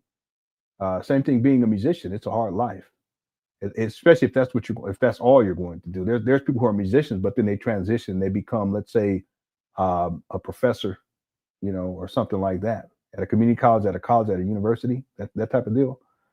But it's a Sigmund, you need to stop. I can't think of anything. Yeah, he is. He's in the Hall of Fame. Jay Morris is in the Hall of Fame. Polite is in the Hall of Fame. He's gonna be getting out in a couple of years, isn't he? Because he's been away for a while. I can't think of a promoter maybe, or a hype man. I think he'd be a good hype man. Yeah, but he's not gonna work though. That's what I'm saying. Yeah, he could be a promoter. Yeah, I think he should have been a comedian. I really do. I think that was his calling. Correction officer. Yeah, maybe. He likes power. Yeah, I think. Here we go. I'm trying to be serious. Sigmund, I'm trying to come up with something because I don't want to make it seem like Umar is a lost cause, but I really can't think of anything. He really is. He's a cautionary tale. I alluded to that inside the first documentary. Yeah, working in a jail. You know, maybe he serves the food or some shit. You know what I'm saying? Landscaping. No, because he don't like working. No, seriously, I really can't think of anything. I think Umar would be a career student. That's why he has 6 degrees. He was sheltered so much by his mom. He can't survive. Yeah, I agree with this. This is a great assessment of the situation. He's a career student. Matter of fact, let me pull this up. I know I keep saying we're going to finish this up, but if you guys don't mind, let's go 14 more minutes, okay? Let me do this screen share, but I still want to play that other video so we won't have to deal with it tomorrow. Let me do a screen share real quick. Here it is. And I want you guys to take a look at this timeline, and we can kind of get an idea of Umar, how long he was in college. Okay. So he was born in 1974. And he's in 11th grade, 1990, 91. He's in the 12th grade. He starts at Millersville University in 1992. All right. So 1992, he starts at Millersville. Let's go to the other timeline. This is where that situation took place. This was in 1993. That the article. At some point, I'll share this with everyone. In fact, I can do it right now. Umar Johnson described and positively identified a suspect wanted for the robbery of the Bank of Lancaster County branch at 25 North Duke South Street on October 2nd. I need my glasses. The suspect later confessed to the robbery, and others committed several, and others committed several weeks later. Who's writing this shit? So this is it was just a brief little blurb about Umar. And then it says something about assistance through prompt reporting of crimes, provisions of valuable information, and appearances as a witness in court proceedings. Oh, I wonder if he actually, because I'm gonna have to go back and look and see, because I don't know, did he actually, Umar, appear in court? Yeah. Yeah, I'll have to go back and look, because it's not really clipped the right way to where I can see everything. But anyway, that was in 1993. I brought that up earlier. Anyway, Umar, he enters Millersville in 1992. He graduates from Millersville, excuse me, in 1997. Okay, and that's with his. It was a double major in psychology and political science, and then the following year in 1998, Umar starts at Millersville again. In fact, he doesn't. He lies about this. He actually started at a different college for his master's in 1997, but then he decided to quit, and then he went back to Millersville in 1998. Okay, he started graduate school. This is where he started at 19, and this should be 1997, I think. Yeah, it would have been 1997 because the school year would have started in September. Yeah, September or October. So this should be 1997. But Umar actually, he kind of skims over this. He's 24 years old. Millersville University in 1998. And then he graduates in 2000. All right. So he graduates in 2000 from Millersville University, master's in school psychology. That's in 2000. All right. And that's when he starts his one-year internship in Philadelphia. He starts working in the Philadelphia School District from 2001 through 2006. But during that time period in 2004, he starts at PCOM.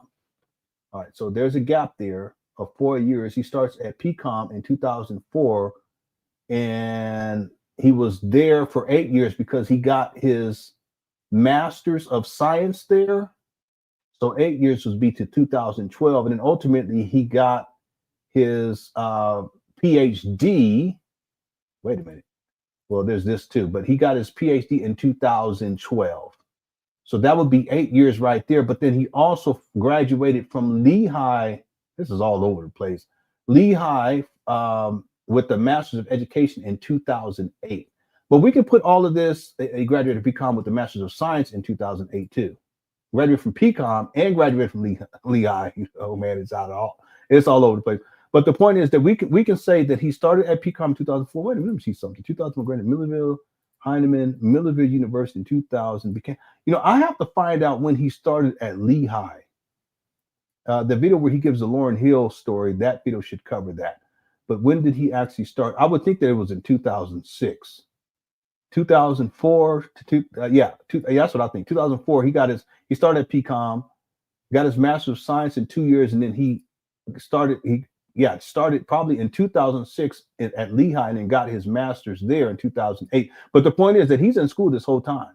So from 2004, he graduates in 2008. Graduates in 2008, and then finally he graduates in 2012. He did say it took him a long time to get his master's.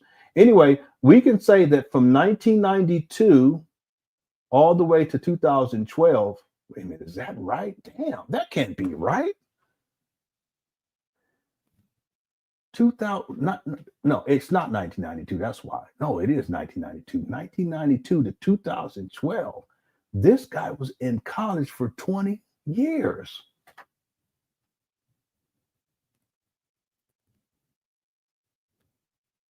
That can't be right. There's no way.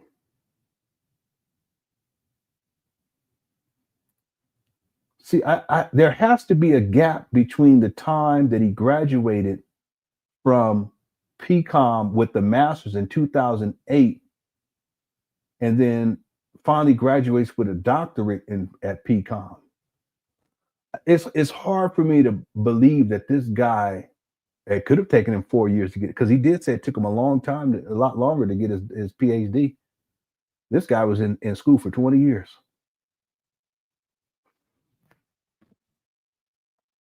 And ain't even got a job.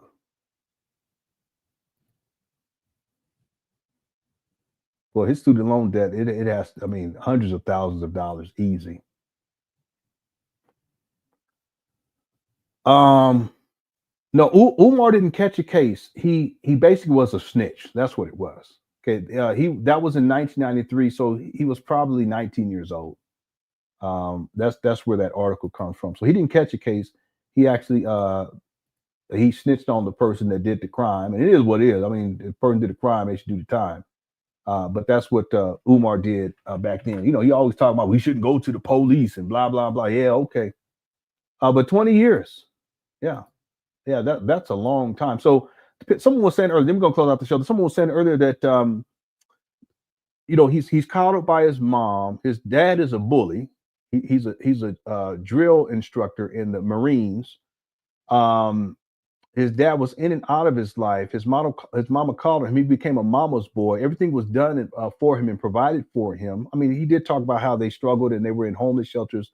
But what I'm getting at is that Umar was never put in a position where he had to be a man, or he at least try to become function as a man. And so in the 9th grade, he shipped off to military academy, and everything is provided for him: food, clothing, shelter, etc. Everything's provided for him. And then he gets into college. And for the next 20 years, he's basically a lifetime college student. That's a long time, 20 years. So that by the time he's 36, he finally has to get out into the real world, at least to a degree. But by that time, he's already in 2010, he's in the Black conscious space. And that's where we get into hidden colors and all this stuff. Then he starts to get into the lecture circuit and et cetera, et cetera. And he's been running this type of a lifestyle. I mean, damn, that's a long time. I mean, it really puts things in perspective. I never took the time to actually look into that, but that's a long time, 20 years to be in college. It's like delaying, you know, having to deal with the real world. And that's why to this day, as we start the show, Umar, he doesn't know how to deal with the real world. He doesn't know how to keep things clean. Doesn't know how to take care of himself. He can't work a job. I mean, he could, but he's not in a position to work a job.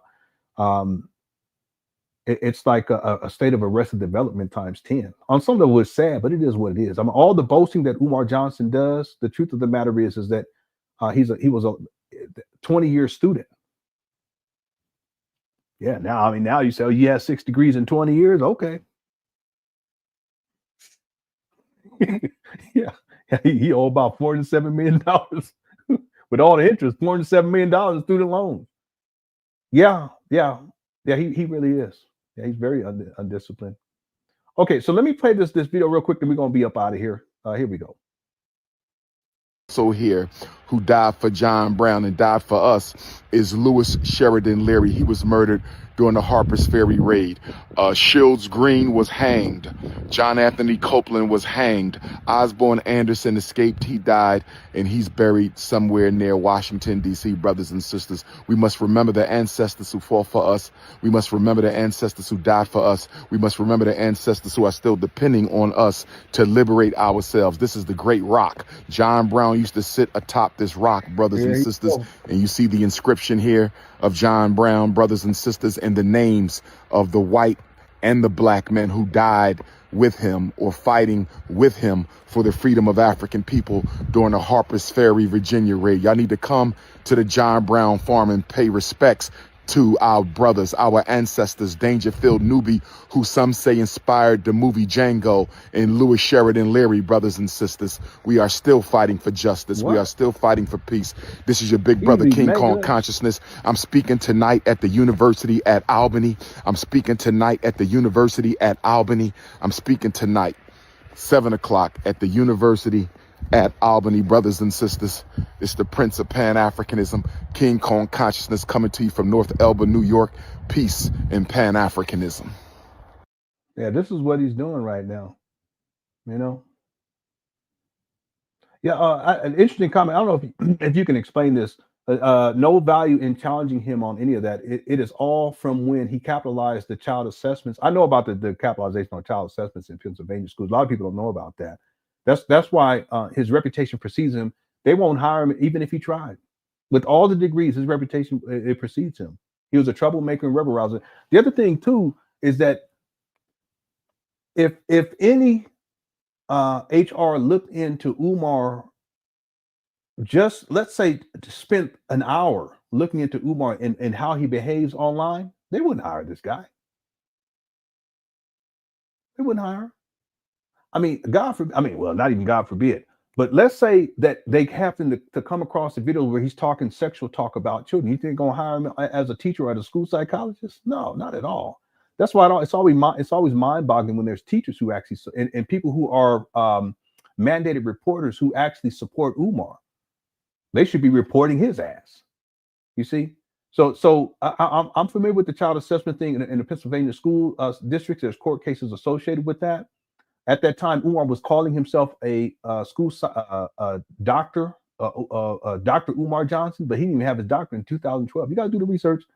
And then, yeah, of course, he started raising money for FDMG. If you guys look at the timeline, everything fits perfectly. From when he starts school as an undergraduate, getting his master's, getting his PhD by the time in 2012. But then you look at his work history, it's a 5-year period. And then after that, he gets into the Black conscious space. And then what's that in 2010? Hold on one second. Yeah, I think it's 2010. But then that's the same year that Umar posts about FDMG and how it's going to open in 2013. Let me look at this again. Yeah. So he works as a school psychologist. The last time I have him actually working, where I've actually found well, he's stated it, but you can find records online, especially with the comparative charter school. It was 2008. Umar claims that still have been working, but by the time we get into 2010, that's when he's posting these messages on Facebook talking about he just resigned as a school psychologist, but then he said at the same time he was a school principal. How can you do both at the same time? So that's in 2010. Umar starts on the lecture scene at the age of 36, and after that, he's traveling. He's doing his thing with the Black conscious space. He's not working anywhere. So his work history is very, very limited. We're talking a 5-year period with the Philadelphia School District, and then he goes and he does stuff outside of the public school. He starts going into the charter school space because he burned all his bridges in the public schools space in Philadelphia School District, and he does charter schools for a couple of years, and then he starts on the lecture scene. And then when he starts on the lecture scene, that's when he also starts to talk about how he's going to open up the school. After he talked about it before, but I'm talking about he's posting on his Facebook page that he's going to open up the school in 2013. And ever since that time, here we are all these years later, 14 years later, it's the same bullshit. Yeah, this is a good observation right here. 20 years in college, then he gets out and he bullshits. He works, and he was called in trouble too. He was called in trouble the whole time. This guy is such a rebel rouser. 5 years in Philadelphia School District in the public space, and then he goes to charter schools. He's misrepresenting himself in 2007 as a doctor, as if he has a doctorate degree or a PhD, but he didn't get his PhD until 5 years later. That's Umar. So he goes into the charter school space, and in particular with the comparative charter school, they end up firing him. Ain't nobody gonna hire this guy. Look at how he behaves online. Okay, thank you all so much for tuning on in. Let me make sure I got to everything that I wanted to get to today. I'm just going through. Yeah, I got that. I wanted to get to this one right here, but we ain't gonna have no time. This just goes to show you how delusional. Testament to all the trolls, all the haters, all these CIA informants that were online trying to gander hate and ill feelings towards a visionary. And I want him to know that I love him, I respect him, and I appreciate. She was in the movie Conscience Awakened too. All the personal sacrifices he's making for our children. I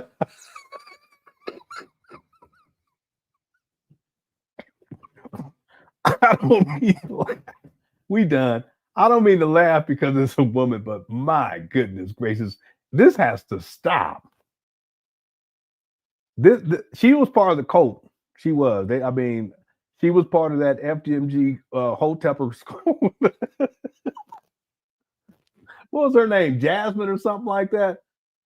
She's in Conscience Awakened, but the whole thing, they had other people on here too.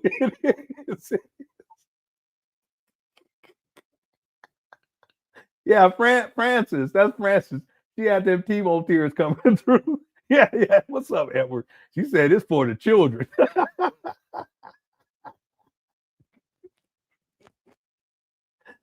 Oh man, Francis, why you do this? Oh my goodness. Yes, Inc. Nation Last Stand. Glad to hear stand here in the honor of with Dr. Umar Bey. Yes, And sir. his What you talking success, about? the transformation, reformation of African mind. I'm proud to be a supporter. Appreciate you, Maximilian. Here she go. Big Ann. They called her Big Ann. It was Ann McMillan. She was mean. She was so mean. This was the original Tiff the Griff right here. You guys thought Tiff the Griff was ruthless. This one right here. I just want to say to you, well done. 2011. It's been a long time. I told you it was coming. It's here. It's in your hands. Believe See how she say 2011? See that? more in yourself. Not 2014 when he started the school scam with the St. Paul. She just told y'all. For all of you. She didn't murder that bird, Jesus Christ. Don't put that on her. Don't put that case on her, okay? Haters. Yeah, she had nothing to do with it. And you fake supporters. Yeah. You want to be down, that have turned around and intimidated. You have defamed this man. You have called him everything out the book. You didn't believe that he was going to get to school, and he No, hasn't. she didn't. Don't put that on her. Standing living proof as we walk through these. Big Man used to go in on Big Ann. You guys remember that was classic back then. That was classic. That it is his, it is ours, it's for our children. Yeah, I know. She's Stop not with around the anymore. rhetoric. Stop with the lies. If you're going to be a supporter, then be a supporter. Give 100%, not half of it. And stop freaking with them haters. You know who you are. I will call your names out. But you need to stop.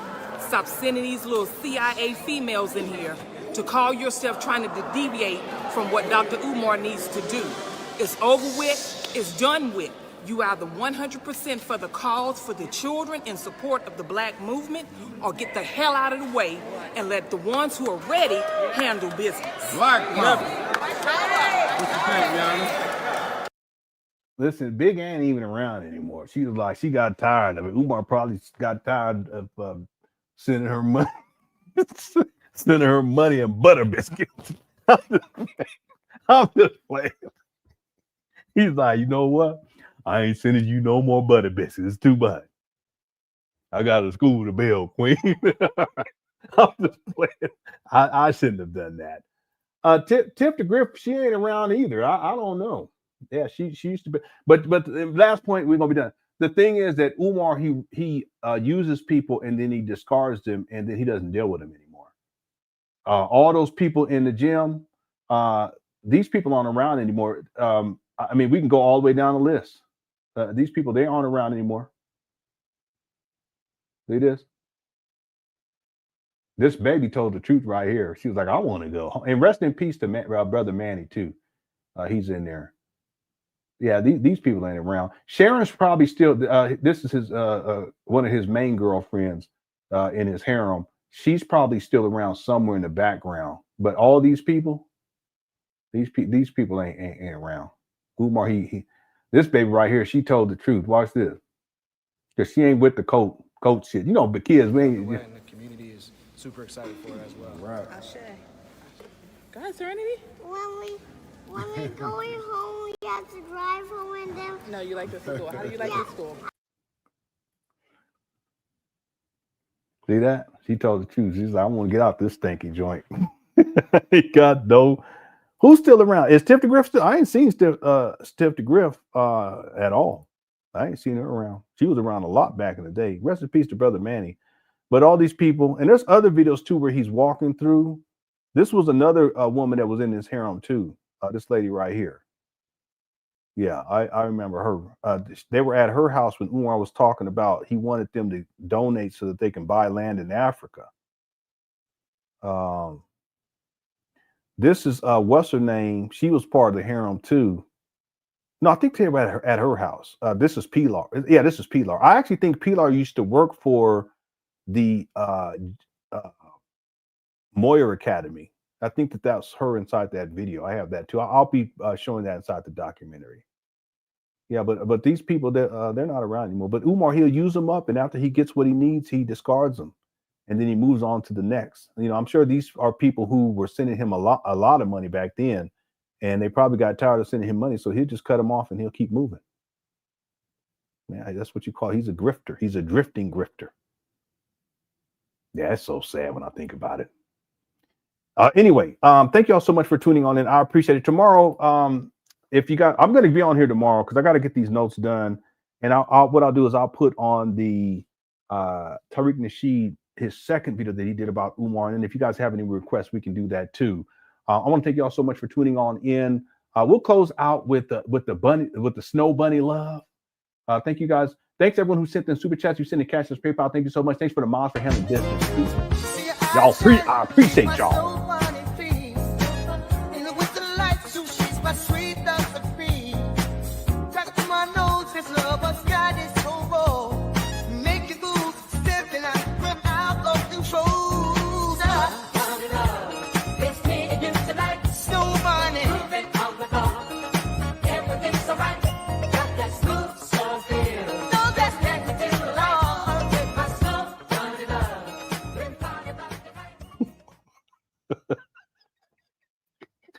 AI is a problem. All right. Thank you all so much for tuning on. Please enjoy the rest of the evening. Hope you all enjoy the show. If you can hit the like button, I appreciate that as well. Love y'all, and I'll see y'all tomorrow. Okay. Take care. Peace.